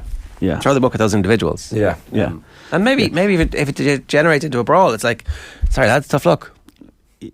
Yeah, and you're out. Yeah, I think that's the only way you're really going to stop it. It's like you're like something an example or whatever, but it's points deductions or you're out of the next championship game or something. I don't know. But it's tough because in that Armagh Galway incident, the two captains were just sent off at the start of extra time because they didn't have a clue who was at fault. Yeah. And like, let's say for example, Shane Walsh had been the Galway captain. Then the Armagh lad is like, yeah, I've done a good deed here. I mean, so it's an awkward one for referees, I think. Right. Anything else, JD? Not much. Are we enjoying the football? Loving it. Halfway point yesterday in terms of matches played, but I mean we've another 2.5 weeks still of action. 18th of December, isn't it, the final? That's it, yeah. Sunday at 3 o'clock. Yeah. I'm already making plans for what I'm going to do for the final. I think some housemates were talking about getting a little gaff party going and get the jerseys out and the cultural food of the countries involved. I mean, it's So it'll be British beef then. Oh, I hope it's not sausages and mash. Honest, Jesus. Some Spanish, some lovely little paella or some Brazilian. Tapas, some Brazilian food or something. Maybe a Moroccan food, John. Given your Morocco. Your shout. I was actually went to a Brazilian restaurant there about 3 weeks ago, in Dublin, where they just keep on coming around. Skewers. They keep on coming around with the meat, and you have a little disc like a red light and a green light, and you get 2 hours. That's your time. 2 hours, you're in, and you have got 2 hours now, and they just keep on coming around unless you put it onto red. So it's all one price, like 50 quid or whatever. Good. It's good. It's Jojo says it's good. Yeah. Jojo knows. Yeah. What's the best one? Dawson Street. There's a new one. There was ages where the highest rated restaurant in that's right. the city was in Brazil. I never went that one. I never went that one. This one is Bath 33. But yeah. All the Instagram influencers have been there. Of course. Getting stuff done. And must look nice inside. John was there at the same time too as a... Just a normal person. Oh, yeah. You're an influencer too, Jonathan. I know, I'm only Twitter influencer, not Instagram influencer. I've not really cracked Instagram. You're working on it though. I'm working on it. I'm trying hard to be the shepherd, as Jules said in Pulp Fiction. Sometimes I'm the sheep. 8:59. OTB AM brought to you with Gillette in association with Movember. Effortless shave, magnificent mow. You can sign up or donate now at Movember.com. More from John Duggan on Saturday afternoon on Off the Ball on News Talk. Check out the lunchtime wrap today, bringing you all the latest sports news. That's with thanks to Deliveroo. Check out the app for some great match day meal deals across the World Cup. Deliveroo, food, we get it. Here's what's on OTB Sports Radio for you today. Chris Waddle on OTB Gold talking about missed penalties. Coy Gig at 3. Our retro panel is League of Ireland players in England, and OTB Gold at 6 is Paul McGrath. You can follow OTB across all our social channels and subscribe to the OTB Podcast Network for all the best in latest sports content. Back after the break with Brent Pope, who's going to give it the best 15 he ever played against. First, here's Stormers star Ciabello Sinatla at the launch of the Champions Cup in London yesterday, talking about the hit from Bodiaki, which put him out of action for a number of months. And your injury, tell us a little bit about it and when you're hoping to be fully back in action. So I'm out. When it started, I was out for 6 months. So now I've just got like a couple more to go. I think it's about 2 to 3. Okay. I ruptured my pec totally off, like tendon muscle that we attach everything back, and it's from that pandy clean. He got me good. I told him afterwards, like, did you got me good? I actually feel like it was not too illegal. I think the only thing illegal about it was him leading with the shoulder and the head contact. I think if it wasn't for that, and maybe him going with the shoulder a little bit and not using the arms, but otherwise I think like it was good. It was good entry. I mean, he got me really, really good. My head was fine. He got me in the head. My head was fine. I was just unfortunate to have my right hand linger in the back. That's actually where I got injured. It's not really the contact. It's really the lingering hand. So you're talking about the Bundyaki tackle when you played Connacht. You're very positive about it. There was a lot of talk about it afterwards. He saw red for it. It was deemed quite a high tackle, quite a dangerous tackle. And for you spoke to him afterwards? Yeah, we had a little chat. I mean, I told him, did you hear me good? And he was quick to apologize as well. Shame. I mean, everybody sees the picture where he was complaining to the ref and be like, what more do you want me to do? But the guy was pretty apologetic afterwards, and he was like, he was asking me for my care and stuff like that. I was like, nah, I'm all right. It is what it is. It happens. I mean, like, it's rugby, right? It's a contact sport. Yeah, sometimes you're going to get injured. Sometimes it's legal, sometimes it's not. It just happens. It's part of life. You can be better about it, or you can just like try to be a better rugby player and come back better. I choose the latter. OTB AM on OTB Sports Radio, Ireland's first and only sports radio station. The Koigig Pod on OTB Sports. We should have played the ball around in the middle a little bit more. We were too quick to drop off 3v1. That's been a problem that we actually stopped against Scotland because Niamh Fahey stepped in to stop Caroline Weir. Keep up to date with all the WSL action every Tuesday and subscribe to the feed in the OTB Sports app now. Are you a sports fanatic who loves to travel? Then sportspass.ie is for you. Log on for the chance to win the trip of a lifetime in 2023 to a top global sporting event. 8 winners get to choose from 12 incredible prizes, including trips to the Women's World Cup in Australia, the Super Bowl, the Masters and WrestleMania. All prices include return flights, accommodation and tickets for 2 people from anywhere in the world. That's sportspass.ie.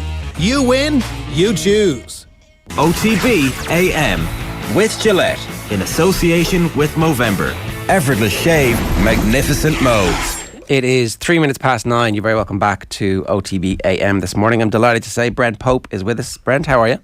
Good, thanks, yeah. We've been doing this now for a while where we're getting people to talk about the best 15 they played against. Yeah, it's good crack. It is, yeah. Everybody has complained about how difficult it is. It's very difficult. I mean, when especially for someone like myself that's been involved in over a lot of years, most of the amateur game, but I kind of, brought it over coaching-wise then to the professional game. But to have been involved with so many players, when I started going back, I thought, God, so many good players I played with or against and coach and all these things. Even I was going back there, interesting enough, and selecting an All Black side and a South African side because I was looking for a couple of positions so somebody could come back on them, of all the players that had played in Ireland at some stage. And you picked a pretty good pack. When you're going back, it was an all Black pack that played for Belvo or, types of guys like Ian Jones was down in Crescent. John Mitchell was and Buck Anderson were at Gary Owen, Mike Brewer and Black Rock and Bishop. all these players, Bruce Deans and Belvedere, Steve McDowell and Belvedere, When did you come over? I came over. I was the first of that sort of gang. I came over about the same time as Warren Gatland and Brent Anderson and Gary Owen and John Mitchell. So there's a group of us, Bruce Deans, sadly Bruce passed away. You came over to play, not to coach first? No, I came over to play for St Mary's. Right, okay. Yeah, and was left in the... Did you not hear that story about my welcome? No. So, okay. In those days, I got a couple of offers to go and play rugby overseas, just for a season, I thought. We just won the national championship for the first time in Otago rugby's history, part of the Highlanders group before that. So I got a call from someone at St Mary's Rugby Club saying would I come over and have a season for them. At the same time, I got a call from a club, Benetton or something in Italy. So I had to make the choice, would I go to Ireland? But my grandparents were from Ireland, so I thought, okay, I'll come over and spend a few months at the end of the season, go back to New Zealand the following season. And so I got off the plane and I was told I'd be met by St Mary's Alacadoos, which I was. They were really kind, and I had my big bag there. No phones in those days, no mobiles, or no, I think I had a bit of cash, but no Visa cards or anything like that. So they took me into town, and as customary then, had a couple of drinks with those guys. Then they brought other players in to meet me, and they had a couple of drinks with them. Consequently, a couple of drinks. And then they all abandoned me about 2 o'clock down on Leeson Street. So I came out of Leeson Street out of Legs at that time, where all the rugby players used to go, with a couple of bags and nowhere to go. So a taxi driver took pity on me and he said, where are you going? I said, well, to be honest, I don't know. And I said, I don't know who to contact and I've got no money and I don't know where to go. And he said, what are you over here? And I said, I'm over here to play for a club called St Mary's in Templeoga, I think. And he said, I know where that is. So he said, I'll take you up there. Might be somebody still up. Why he thought somebody would be still up at 2 a.m, I don't know. But that was in those days, might well have been. So we drove up there and there was no one there and it was raining, lashing with rain. And he kind of said, well, there's nothing more I can do. So he sort of dropped me off the gates there. So I huddled into the foyer of St Mary's Rugby Club there with a big dry as a bone jacket that I had at the time and my bag as a pillow, and I honkered down there for the night. And then the next morning somebody came up the club and he just stood over me. He was up to unlock the club for the mini rugby and he said, hey, he said, you must be our foreign player. And I said, yeah, that's me. And he said, come with me. He said, I know where you're meant to be staying. But I thought, much has changed in rugby, because you imagine Brian O'Driscoll or something going out to New Zealand or something and be treated that way. But I loved Irish rugby then. It really was an eye-opener. I remember being told that, been quickly brought aside by some players in Mary's and saying, hey, don't come over here, show us up with your Kiwi ways, because I was really fit, So they said, look, have a cigarette and a pint of beer. And I said, well, if that's the way you want to play it. So much has changed, I'm delighted to say, in Irish rugby. And people still don't get, I think, how proud you can be of this Irish team, because it's not your national sports. I go back to New Zealand all the time. That's a bit of a joke for me to say to All Blacks that I played with or something, hey, it's not even Ireland's, number one sport. So if they get the GA players involved in the football, look how good they could really be. But it's an amazing their achievements in a sport that's not your national sport like New Zealand. How long did you play for here before? Because you got into coaching pretty soon. I got into coaching pretty soon, and I tell you, I got into coaching because I wasn't really coming to the end of my playing career, but in a sense, Victor Costello had thought about coming up to St Mary's, and he was such a great number 8, a young number 8, and I said, look, I'll stand aside. I mean, if you get a chance to get Victor, I said, I'm coming to the end of my sort of career. I was pretty battered and bruised at that stage, so I said, look, I'll step away from that and I'll go away and get some experience coaching. So I went out to Clontarf for 6 years, which I loved. You know, Clontarf at that stage, we took them up from the bottom of the 3rd division to winning the Leinster Cup in the 1st division, and I sort of built a team from players that were probably a bit disillusioned from other clubs, and so I really enjoyed that phase. This is the 90s we're talking. 90s, and then I was invited back by some of the Marys had no Leinster team had won the AAL at that stage, and that's when AAL was rugby was big, the big thing. You'd only get 3 or 4 spectators down to Leinster because they weren't affiliated to any clubs, so you could play for Leinster, but people wanted to know what club you come from. You know, that's not the way now because it's Club Leinster. It's first, some players don't even get to play for their club. So Victor came out to Mary's and was great for a number of years. I went off to Clontarf, but then I came back to Mary's in their centennial year in 2000, and I coached Mary's. We won the AAL for the first time, but that was a great side. I mean, you know, with Dennis Hickey, John McWeeny, Trevor Brennan, who was a great character, of course, Victor, Mel O'Kelly, Emmett Byrne. You know, we had about 10 internationals at that stage playing club rugby. You know, so that was when it was at its zenith. But, I was involved in some good games. I was involved in that final against Young Munster where I got sent off, and that's in folklore now because Young Munster have never won it again, and that was the greatest day of their rugby. But there were some real characters. I don't know that story. No, What did you do? I foolishly broke Brozzie's jaw, who was a well-known Munster player and player for Young Munster. But that game was... They reckon there was 28,000 or 30,000 at a club game at that stage, and everybody came. It was meant to be a home match for St Mary's, but all the people from Limerick said, "Hey, we're coming anyway, and if you can't accommodate us, we're gonna get into the game anyway they could." But it was a fantastic occasion, and at the old Lansdowne Road. At the old Lansdowne Road, yeah. So there was a bit of a scuffle at the start of the match because I kind of led the way and said, "Look, I mean, they think we're soft, and which comparatively you might have been. Which Munster teams and Limerick teams obviously thought you were." So we said, okay, look, you know, to soften up, we initiate a big sort of scrap in the first minute or so, which happened, and both trading punches. I think I was probably trading punches with Ger or something like that. Keith's father, who was a real tough nut and a great player, should have always played for Ireland. But the Clossices, you know, the two Clossices, and they were a tough pack, man. You know, I don't think club rugby's ever seen a pack that kind of hardened and grizzled. I mean, teams were terrified of going down to Young Munster and playing them down there because, you know, but it was a tough place to go. But that's 1993. I've just found it. So there was respect. So anyway, just before half time, I had been targeted that match, and rightly so, because I was probably one of Mary's talismanic players at that stage, and they probably thought if we can get at Pope, we can get at St Mary's. So I carried the ball up on the blind side there, and I saw out of the corner of my eye Francis Bosnan, the big Young Munster and Munster centre, coming over, and I thought, you know, kill or be killed was my attitude, which had always been my attitude in those days because rugby was a lot different. You had to take a punch and receive a punch in game, and whether you like it or not, that's what rugby was all about in those days. But so then out of the corner of my eye, he was coming across field, and I just dropped the ball and I turned around and whack.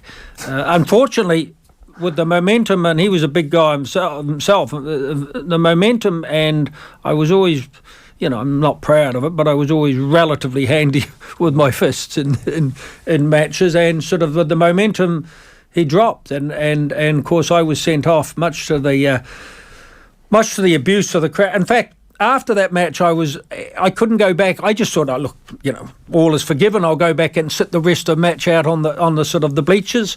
And no, I was escorted out of the ground by a couple of guardies saying, look, you know, you shouldn't be around. And I thought, just sort of get over it. But Bros and I have remained close since that time, and the whole stories and folklore and poems and that. And I always get invited down to Young Munster Club by the likes of the Claw and these guys. So there's a bit of respect, kind of, street respect. Yeah, they used to call Young Munsters Ground the Killing Fields. That's what it Brent was. started that. It's like the Roy Keane tackle on Mark Overmars in 2001 in the first minute. You're setting the tone by Except getting sent off. Except getting sent off, kind of, yeah. It's probably in the same area of the pitch, actually. But that was just another quick funny story on that. When I was playing at Otago, I was a kind of veteran. I'd been there for so long, but we had a Samoan prop came over and played with us. I went on to play for Samoa years later. I think Sui Fanialoa. Sui was a great guy, but he didn't really have such a great sort of command of the English language at that stage, But anyway, I was his kind of mentor in Otago for a number of years, and he'd follow me around and say, "What's Sui do?" or something like this. So we were playing one game or something. I think it was against Canterbury or something like that. Sui was tough, he was a great prop. And first scrum went down, and was customary in those days. You got a bit of softener from the opposition, just to see whether you're up for it or whatever. And it happened all the time. And so Sui takes a punch, and the ref comes in and breaks up the two teams. And Sui comes back into the huddle, and he looks at me and he said, "What do Sui do?" And I said, "Well, Sui, the way New Zealand rugby works, unfortunately, is that if you don't throw your best punch back to this guy that threw one to you, you're going to get hassled all day." It was that kind of bullying culture that I didn't like. But, so that was the only way to get respect, that you'd have to show some steel. But I suppose like first day going into prison or something like that, where you've got to stand up. So anyway, the next scrum went down, and I heard this almighty smack, and then I heard this kind of bellowing sound, like a sort of a calf hitting the ground, And the ref run in immediately and blew the whistle and separated the two teams. And I remember Sui coming back to the group and looking up at me with this big Polynesian smile and said, "Popey," and I said, "Yes." So he said, "Sui do good, Sui do good." And I looked around him for some reason, and I looked down and I said, "Yep, Sui." I said, "You did well." I said, "That's great." I said, "But just next time make sure it's one of them, not one of us." He turned around and as what used to happen in those days, front rowers used to come through with a punch. Unfortunately, it cocked our hooker, who was out, flat on the ground. So it was a sort of a lesson in how you motivate players to say, "Well, look, yes, you've probably done the correct thing, but just next time." The coaching takeaway is be very specific in your instructions. But that was rugby, and I'm not talking. Anybody that played in that era, those players, that's what it was like. You had to, you had to stand up for yourself. Otherwise, players would pick on you the whole game. It wasn't so much about talent in those days. When I was playing, especially in the forwards, it was more about that you stood up, and that full match is, by the way, the 1993 final is on YouTube. If anyone wants to go back. It's on YouTube. It was a great intercept. By Ger Shane again, something that scored the try. But I'm glad looking back. that Young Munster actually won that match, because it goes down in history a bit like Mary's, won it a few years later, and it took a long time to do for them. So that game will always be steeped in their history, because they might win it again, they might not. But going back to those legends of the game that all played club rugby at that stage, you're not comparing. It's like comparing boxers as you do, who was the greatest heavyweight. It's impossible. It's impossible. Yeah. So in those days, when the likes of O'Gara and all these players, O'Connell, all that, they radiated to the club game first, and then, in fact, it was a thing. It was a thing. I remember my first game against Shannon. Anthony Foley was playing just out of school. I thought, "Oh well, I'll soften this young guy up," and the opposite occurred. So he was another tough young player. But that was the way they came through the system. They get selected for Munster and then get into Ireland. In fact, they come out of their clubs straight into Ireland. Yeah. Let's talk about your team. Yeah. This is the best 15 you've ever played against. I'm going to run through them and then we'll come back and talk about them. So the forwards, Diego Cash of Argentina. You've cheated at your hooker. You've got Keith Wood / Sean Fitzpatrick, which isn't allowed. Okay. Olo Brown. Rudy Visagi. There's a good story around him. Martin Johnson. Michael Jones, Alan Wetton and Zinzan Brook, who is a fixture at number 8 in these teams so far. Nick Farr-Jones at 9. Jonathan Davies of Wales at 10. Tim Horan and Joe Stanley. John Kerwin at 13.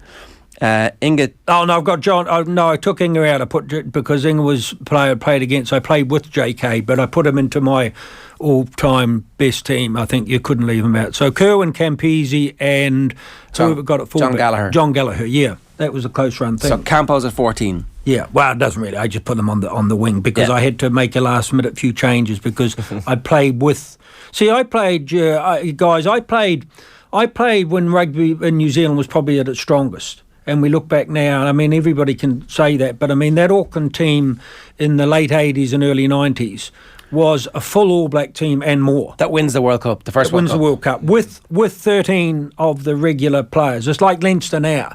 And you also had guys, Frank Bunce couldn't make the team, who went on to be a great New Zealand player, as we know. Frank Bunce couldn't make the starting team. Pat Lamb couldn't make the starting team. They were the qualities of the subs they had. But they basically were the side that won the World Cup in '87, and also smashed touring teams. You know, the Lions, South Africa. Certainly, they would put 40 or 50 points around Wales. You know, so they were great. So that was a great era of playing. Like you still go to the loose forwards. I had to get past in that stage in New Zealand rugby and to be involved in with the likes of Buck Shelford, Zinnie Brooke. Cronfield was a bit late. I played with Josh, Michael Jones, Alan Wetton, and Zinzan Brooke, Michael Jones, and possibly Wetton are still regarded in New Zealand's greatest, as with Kerwin, as New Zealand's greatest ever team. So Michael Jones would still make everybody's, and Zinzan Brooke would make everybody's World 15, regardless of era. But they were the types of players. So we look at the All Blacks now, and you say, look, there's too many one cappers walking around. The people that they tried out in the professional era, something like that. When you played in my era, you knew every player that you played against, which could maybe play against them for 10 seasons. But I suppose just quickly going through that team, as I suppose it's who you leave out is a bit like you've got to pick Keith Wood or Sean Fitzpatrick. Well, that's the rules. I'm probably going to have to go. I put that in only that slash because he works here, not because But I probably have to go with Fitzpatrick on reputation because I played against him at the higher level. I played against Woody for Gary Owen or something like that. But people can forget how good a player he was and how, we can look at a World 15 now and you can pick 5 or 6 Irish players in it. And that's only started over the when I came over to Ireland first, there wouldn't have been any, and that's no disrespect to the Irish players, but there would have been very few, if any, Irish players would have made an All Black squad, let alone an All Black starting 15. The only player I talk about that would have made an All Black squad at that stage, probably as number 2, behind Fitzpatrick, would have been Keith Wood. Later on, Brian O'Driscoll, Paul O'Connell, Sean O'Brien. Yes, all those players would have made World 15s. Now you're looking at Doris van der Fleer, Ryan, a lot of guys would make it. But in those days, probably Keith Wood. But for the purposes of that, I played a lot of times against Sean. I'll go with Sean. I just needed to mention Keith in there. But was that the toughest would that be the toughest exclusion in Keith, or were there tougher? Oh no, you're looking at a lot of players that I left and that I played with. Now I took a bit of license because some of those players like Horan and that I would have played against in one-off sort of charity matches. Nick Farr-Jones would have been another one. A guy I got to play with, albeit he won't remember, but it was I played for a lot of teams, you see, and a lot of those touring teams like the Penguins or the Warblers or the Barbarians, you got to play with players like Philippe Solar or something like that, or you got to play with other players you wouldn't in the 15-man game. So that was a hard one to leave out. But looking at wingers like Brian Lima, the chiropractor or whatever like that from Samoa, because at one stage we had a tour every year domestically, which involved Canada, the US and Argentina teams. It was fantastic because you got to play against all those players, and there were some good players that just make it. But I mean, even Martin Johnson, people forget Martin Johnson had a season. I would have played against his season out in New Zealand playing for King Country. Yeah. When he was a young guy, so through the New Zealand Colt system and that, so I would have played against them. So that's a bit of license out there. But the interesting story about the second row there is I wanted to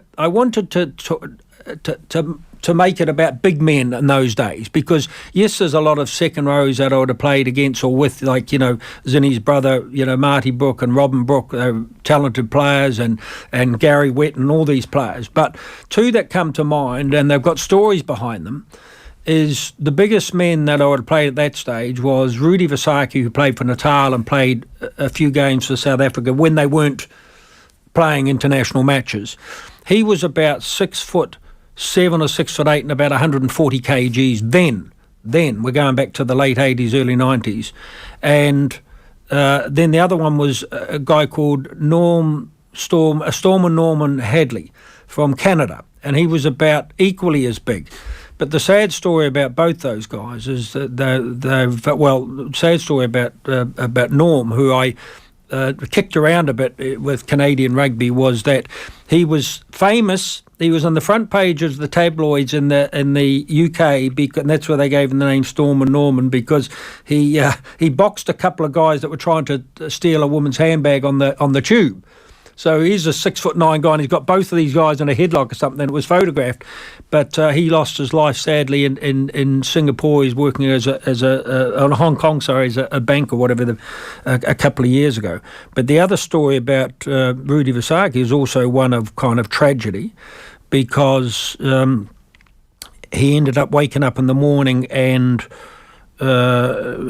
seeing his daughter's Volkswagen being driven out of I don't know, I think he was on a farm, being driven out of the estate, and he shot a gun and he killed his daughter. Oh, Jesus. That's terrible. So, that just shows you one thing about the sort of gun laws that existed, in that time, but it was a tragedy. But he was the biggest man. Now, that was just a one-off match. We played against Natal. I think he was playing Natal at the time, but just a physical specimen of a guy. So there were more talented players, but I just wanted to combine the kind of the team that you would have the big, tough second row in Johnson and Visaki. You'd have the just about the ultimate back row in Jones, Brook and Wetton. You could possibly replace Wetton with a couple of other players that I played with, but I didn't think there was anybody good enough. Nick Farr-Jones, David Kirk, you could have in the mix, Graham Bishop, all these players I played with.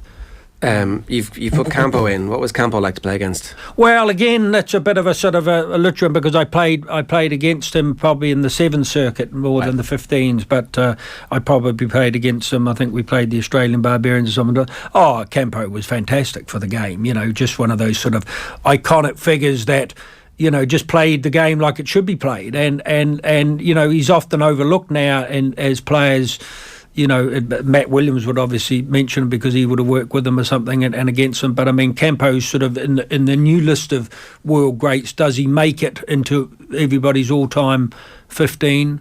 Possibly not, but he should. He was a fantastic player, and he was. There was a love or hate relationship between him and the New Zealand, because I mean he'd go walking down the end of the ground when the haka was on or something like that, but. No, he was a great character. In those days, rugby was about characters too, and he was great. Inga was another player that you feared against. I was unlucky enough not to play against the great John Olomu. He'd be obviously one in everybody's selection, but I did see the size of him up close, and I just thought, how rugby has changed. He probably goes down as my greatest ever player, because he was the one player in all those players that changed the game forever, and I don't think many other players have done that. Maybe Zinzan Brook? Yeah, Zinny. I know Zinny well. I had him over last year, actually. He's a great house guest, and he's a great guy. And Zinny and I grew up at the same time. In fact, Zinny came into the World Cup after I came in 1987 when I pulled out. Through injury at the very last moment, and I often say to Zinny, I gave you a break, which is not true, because he might have made it anyway, but you helped him. Oh no, well he wouldn't have at that stage, because he wasn't in that. But they flew him in as the last moment sort of replacement, because he wasn't even involved in the trials and that for that year. But no better man to give a potential spot up to. But no, Zinny was just. Talk about multi-talented, could kick off both feet, and those were the days when you were told not to kick as a forward, drop goals from the halfway. He was just an ultra-confident player, and he was lucky enough, he admitted himself, he was lucky enough to play with the likes of Michael Jones and that forward pack in Auckland at that time. I mean, Zinny scored something like 30 or 40 pushover tries, the team just marched forward, but a fantastic player because of his creativity. Some others would say they'd look at players like Buck Shelford, and that was a more direct type of player, you know, but I played against the likes of Dean Richards and Mike Teague and these guys, you know, as far as number 8s are concerned. Given that you had Irish grandparents, was there ever any chat of playing for Ireland when you came over? Great-grandparents, sorry. Oh, yeah, so it was... No, there was inquiries made when I was out in New Zealand, actually, because I went back the first year Ireland toured at that stage with the likes of Vinnie Cunningham that were teammates of mine. Yeah, and they nearly beat the All Blacks. Yeah. I should have... Here's something that I don't know whether I regret it or not, but my loyalty stopped me going back. My loyalty to St Mary's and to Ireland, and few people know this, my loyalty really prevented me going back and playing for the All Blacks in 1992. Because we'd just finished a season for Otago. We won the national championship and we'd beaten Auckland for the first time in the history. And Otago's only done it twice, despite all the great players they've had over the years, the Confields, the Wilsons, the Coopers, you know. So we won it, and I decided to come over for that end of that season, because that's what you did. I played in the States as well. You know, you go to have an off-season where you play 2 or 3 months and then go back and prepare for the next season. So in between that time, Laurie Mains was my coach at Otago for 10 years. And I got on well with Laurie. And when I played, I started. So on the bench at that stage was Josh Confield, Aaron Penne, Jamie Joseph, when I was playing. The loose forward trio in those days was Mike Brewer, myself, and Paul Henderson. Both those two players went on to captain the All Blacks at some stage. So Laurie rang me and said, would I come back for the All Black trials in 1992? And unfortunately, Mary's got into a relegation battle, so that there was a game coming up against Gary and they had to win to stay in the First Division. So I declined Laurie's kind of request to come back and go through the trial system, because I had to go through the All Black trial system or whatever, because I thought he wouldn't make All Black coach. But of course, then he was, in 1992, he was appointed the All Black coach, and I was still stuck in Ireland. I'm saying stuck in Ireland. I love my time in Ireland, and there's a whole journey behind that mental health-wise. It was so good for me.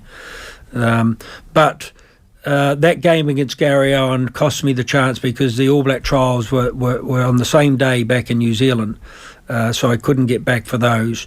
And then after the All Black trials, Aaron Penne and Jamie Joseph are named in the All Blacks side in front of Zinzambrook.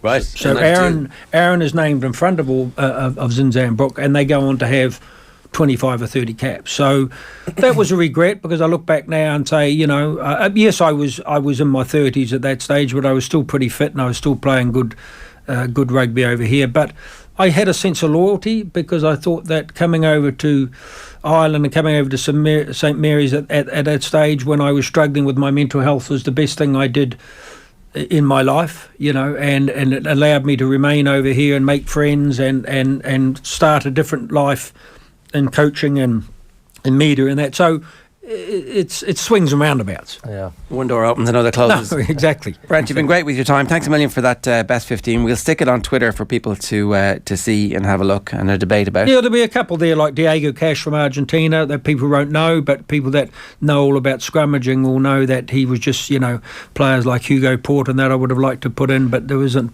I thought you'd have Grant Fox. Fox? That was one, because Foxy I played against a lot of times and probably played with and was phenomenal. I just think Jonathan Davies was just, and again, a very underrated player. I mean, look what he did when he went to rugby league. He probably played in a Welsh side that didn't give him the range that they might have had in the 70s, but you could play him at either fullback or out half. He was an extremely gifted player. He's a good goal kicker. He was a great runner. Foxy was a phenomenal reader of the game and a phenomenal goal kicker. But when you're trying to get a backline sort of set alight with the likes of, you know, Joe Stanley and these types of players, of Horan and Little and those guys, and Campo and JK and the winger and Gallagher, who was such a great player for a couple of years, then you probably needed someone to attack a bit more. And so that's why I'm... Good stuff. Tough decisions. Yeah, tough decisions, but, you know, I don't think they're going to sweat it, you know. Playing against Brent Pope won't be on there. I won't be on their grade as 15. So... But look, thanks for giving me the opportunity. No It's worries. great to come and have a chat anyway about rugby. There you go. OTB AM is brought to you live with Gillette in association with Movember. Effortless shave, magnificent mo. You can sign up or donate now at Movember.com. We'll obviously be back tomorrow, bang on 7:30, with a review of what happens tonight, and we'll be beginning to work out the brackets a bit more and predicting what's going to happen. So we're going to leave you now with Guillem Balague talking with Shane, talking about the World Cup, talking about Messi's future, and loads more besides. Okay, delighted to say we have Guillem Balague, Spanish football journalist, live on the line now from Qatar. Guillem, how are things? Yeah, things are all right. Things are all right. It's been, I think, 12 days since I arrived, and I haven't stopped. So I don't even know how to get to the beach. But there will be time for everything, I'm sure. I'm sure you've seen a lot of the metro, a lot of the press rooms. It's all been kind of, it's all been go. I'd imagine there's no let up. Really. Bad start. I haven't seen the metro yet. It's all really because I'm staying in a house with Rafael Honigstein and Grant Wall and James Horncastle, who I'm sure you've spoken to, all of them. And it's a great place, 3 floors, and it's got a terrace at the top, and it's got a swimming pool and all that. But it's not near a metro. So where we want to go somewhere, and generally is a training ground or a stadium or the media center, just get the Uber. So no, I heard it's great, but I don't know. I haven't seen it yet. How do you feel about the whole thing at the moment? I mean, I know there's a lot of takes time to get used to the whole situation in Qatar and how the World Cup is proceeding and even the stadiums, and we're seeing some empty seats at some matches, but then other games are quite full. So how are you finding the whole thing so far? 100 feelings about it all, and to start with, I'm glad I'm here. I'm glad I've not analyzing or judging through filters, through somebody that's telling me this is good or this is bad. I'm seeing it myself. And what I'm seeing is a lot of servicial people that want to help you, a lot of volunteers. I'm seeing amazing stadiums. I'm very aware that today the death figure of migrant workers has gone from 3 to 400, and it's probably more. It's certainly, it seems to me, the case that football has got the power to actually change things. I do believe in that, very much so. And things are changing things, starting with the fact that Qatar had lied to us about those figures, and all of a sudden they accept that they done things wrong. I'm sure more things have to change, and I'm sure that the treatment to the LGBT community and migrant workers have to improve. But I'm also sure that if we hadn't been here, things wouldn't have changed. It just seems like they're changing. And the experience itself, for me, is all work, basically. And sharing time with my colleagues is a lot of fun. Being with them in this house, it's a lot of fun. And I don't want that to disappear. It's a time to actually grow mentally in many senses. I'm learning a lot from James, from Bucky, from Grant, a lot. But I'm also learning from being here, and not just about the fact that it's very hot, about the place. And so there are some stadiums that are amazing. I mean, the 974 one that will be dismantled after the World Cup is just what humans can do when we get together to do stuff. It's just unbelievable.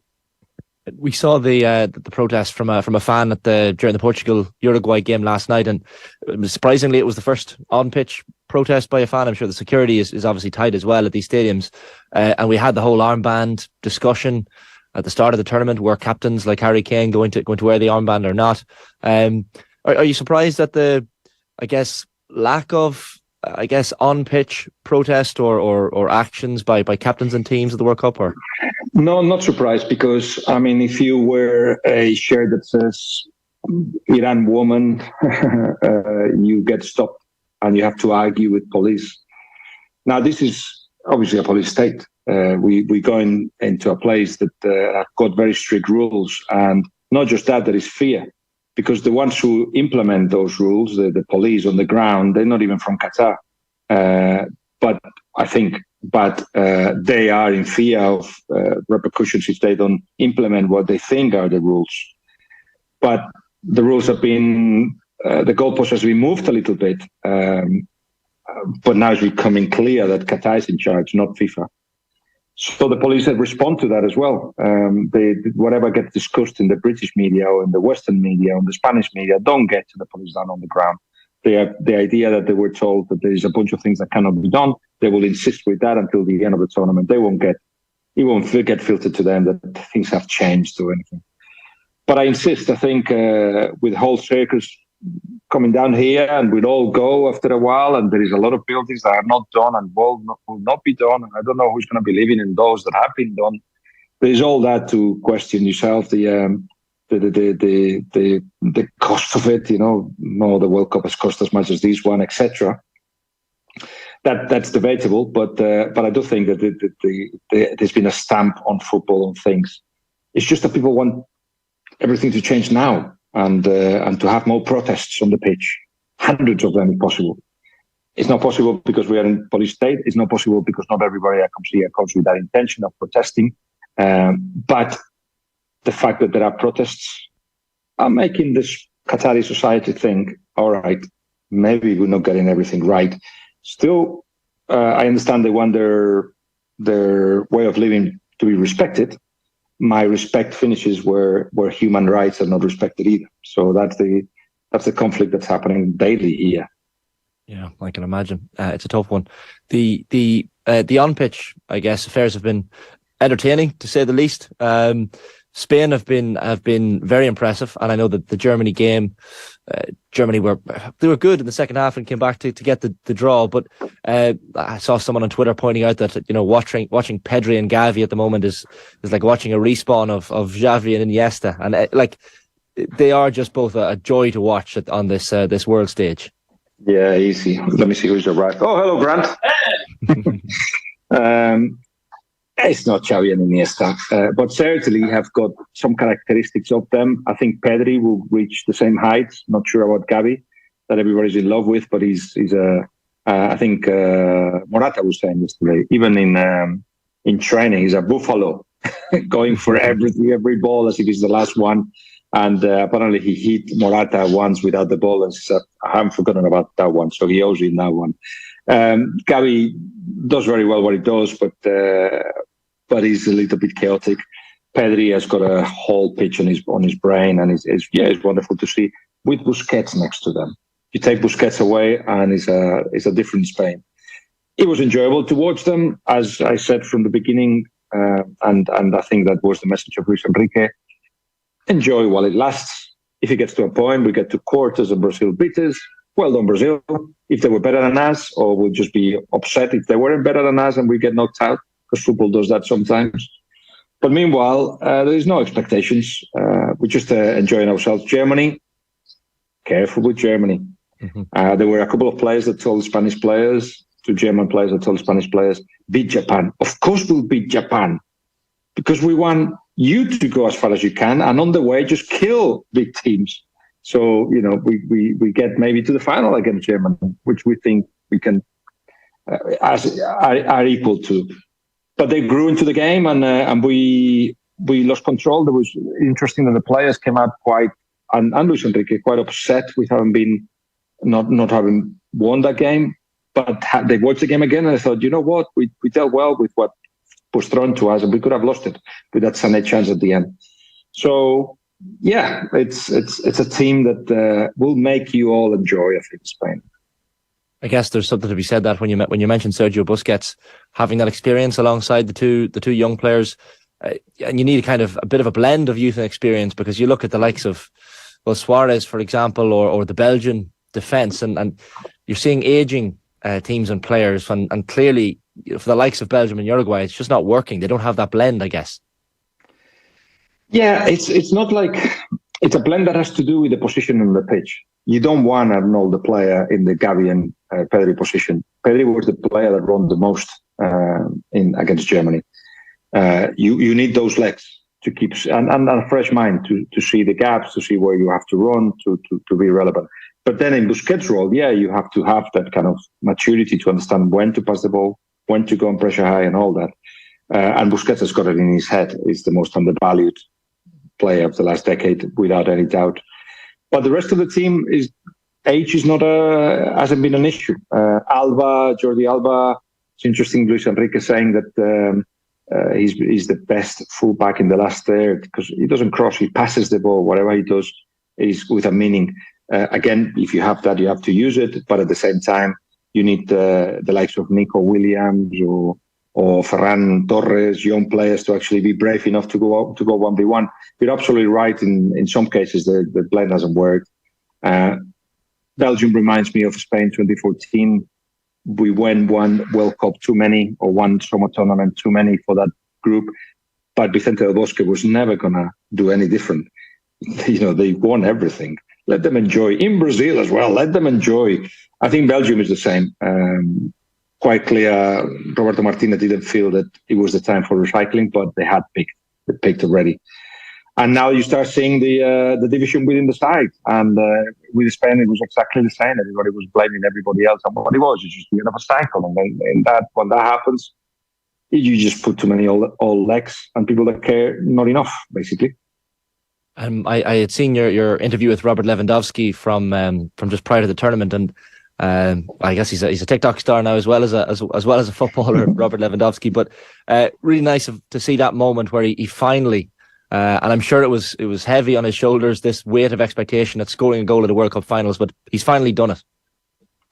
Yes. I'm so glad I caught up with him eventually because we live in the same city, Barcelona, but we had to actually do the interview in Warsaw because I didn't have time for it. Imagine. But eventually we met, and it was just a week before the start of the tournament. He was so open about everything, about the relationship with his dad who passed away, and how rejection as a young man marked his life, and how he was going to enjoy himself in the World Cup. No matter what, he was just going to go out there with a smile and see what he could do. But of course, it's probably his last World Cup. That's what he's saying.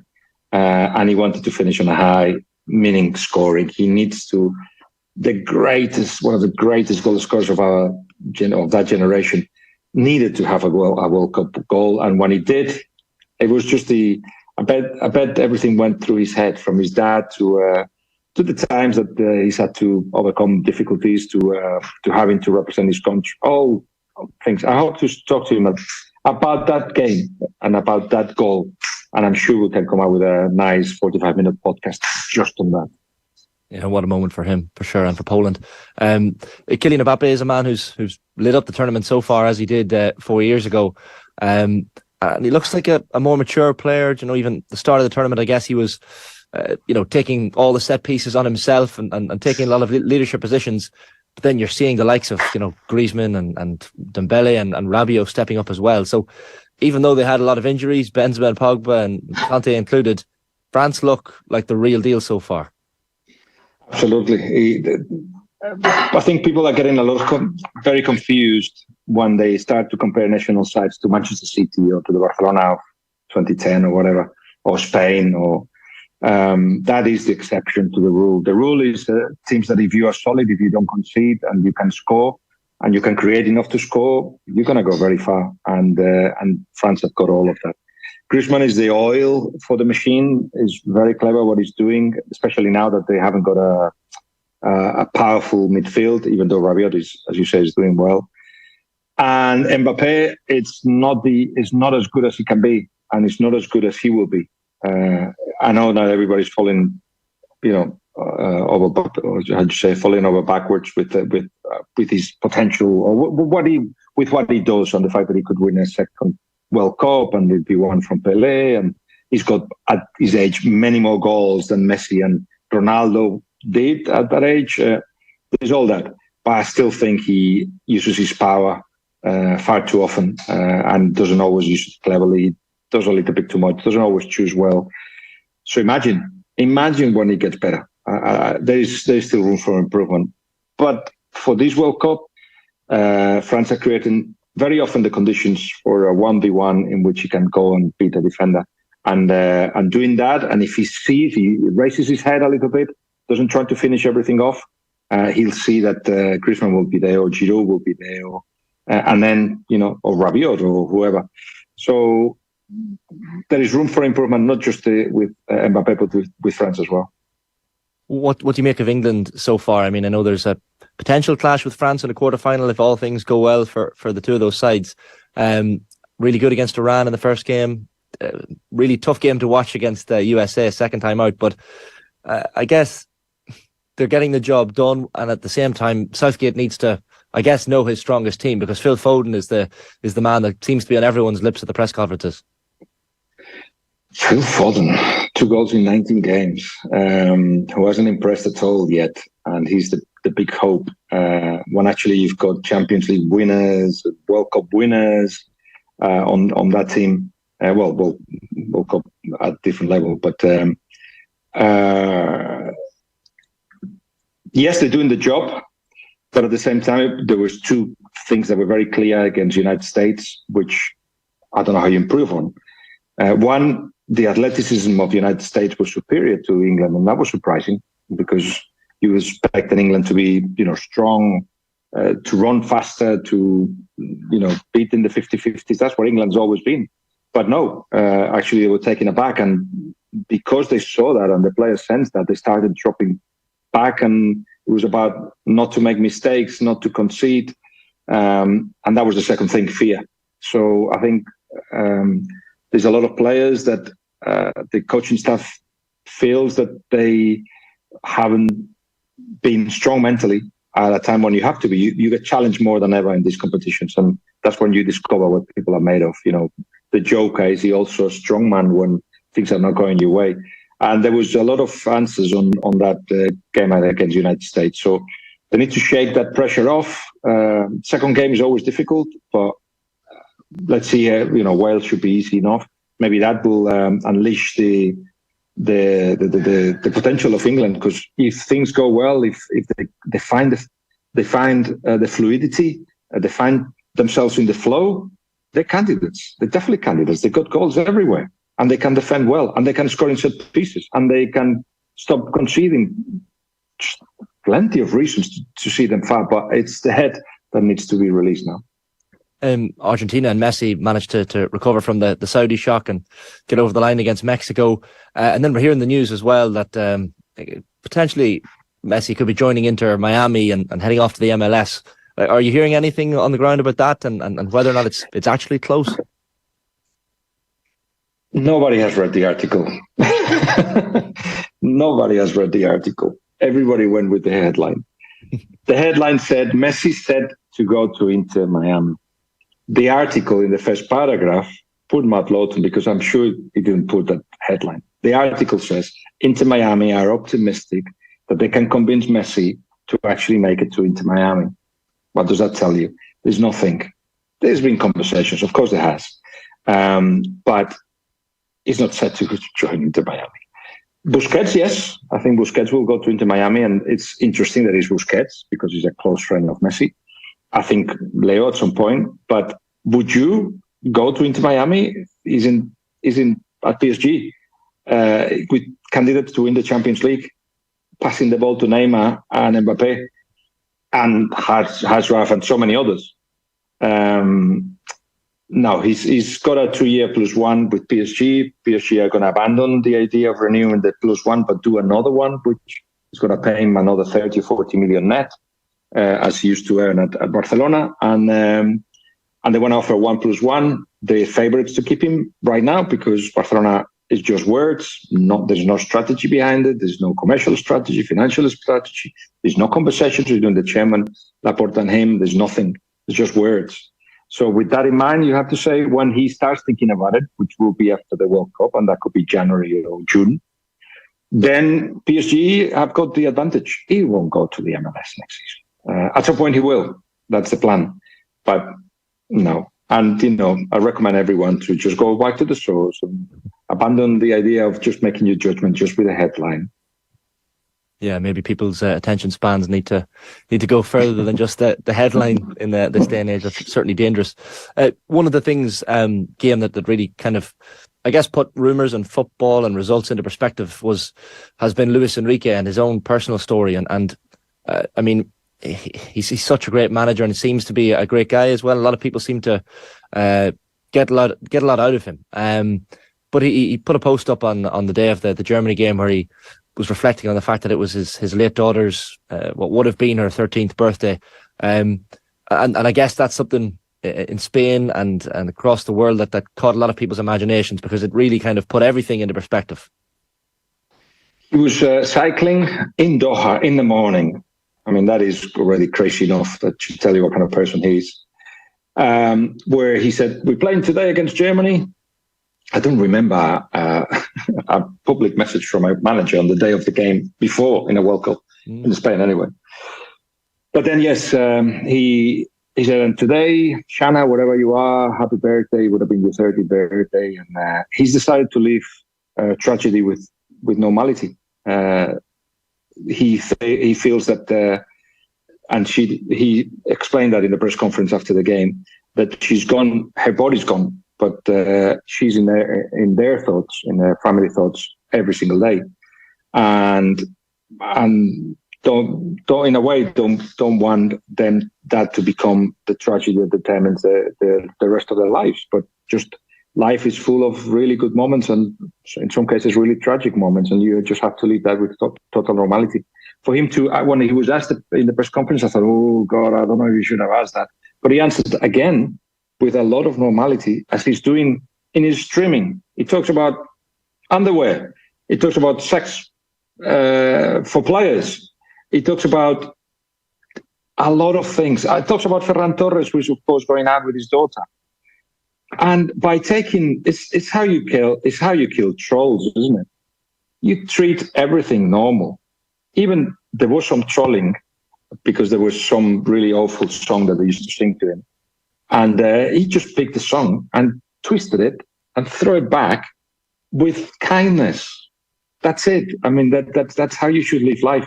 And when he texts us, I message sometimes with him, and there's always a message in his text or in his WhatsApps on the line of, "And don't forget to live your life well, because we don't have a lot of time." And that tells you why he's chosen the way we're playing. Because at the end, if you decide to pressure high, steal the ball, attack, it's not just a football style, it's a way of living. Do you want to be the conservative figure? You want to be the one that waits for things to happen? Or you want to provoke things to happen? And we are the type, he's the type that provokes things to happen, because life is to be lived, in his case, to the full, with his marathons and his Ironman and the kind of things, crazy things that he does. So it's a lesson in life, and football, the best football, it normally is a lesson in life. Absolutely. Speaks volumes of the man, and thoroughly impressive individual. Guillem, you've been very good at your time. Just finally, I guess, as we reach, I suppose, the halfway point in terms of games played at the World Cup, and look ahead to the knockout stages, who are you fancying at the moment? Like, has your opinion changed in terms of favourites for the title from beforehand and from where you are now? No, I was quite impressed with Germany, so I'll put them in that list. England, I always thought they would have a chance. Brazil and France, I'm not that convinced about Argentina. They emotionally exhaust me, and everybody else who watches them live. It's like life or death every game. How can you think properly when that's the case? So those are the ones. I don't see anybody else. I expected more from Senegal, even without Mane. I expected more from Cameroon, but it's not happening in this tournament. Serbia are doing well. They're solid, but not enough. Croatia a little bit too old. Belgium disappointing. I cannot see beyond those that I mentioned first. I'm missing the last 16, by the way. I'm going back to England for 6 days because we're United, the club I'm chairman of, plays the third round of the FA Bass. Right. So if we win, we are 4 games from Wembley. Oh, so brilliant. I need to be there. So I'm ignoring the World Cup for almost a week. Going back home is the 3rd of December. Wish us luck, and I hope that we can go to the next round. We play at home, by the way. If anybody's in Gilroy, 3 is the 3rd at 3 p.m. Even though I hope that England are not second of the group, because that's when England plays. Even will play. I think they will be top of the group. But anyway, yeah, I'll see you at Kitch Hospice Stadium if anybody is near Biggleswade. Brilliant. Well, 100%. You'll get out of the sun for 6 days as well, and back home to some proper football. Weather, I hear. Absolutely. Well, listen, Guillem, enjoy the rest of the tournament, and best of luck to your team in the FA Vase as well. That will be an incredible experience, no doubt. And here's hoping you get to Wembley. But thanks as always for your time. Thank you very much. OTB AM with Gillette in association with Movember. Effortless shave, magnificent modes.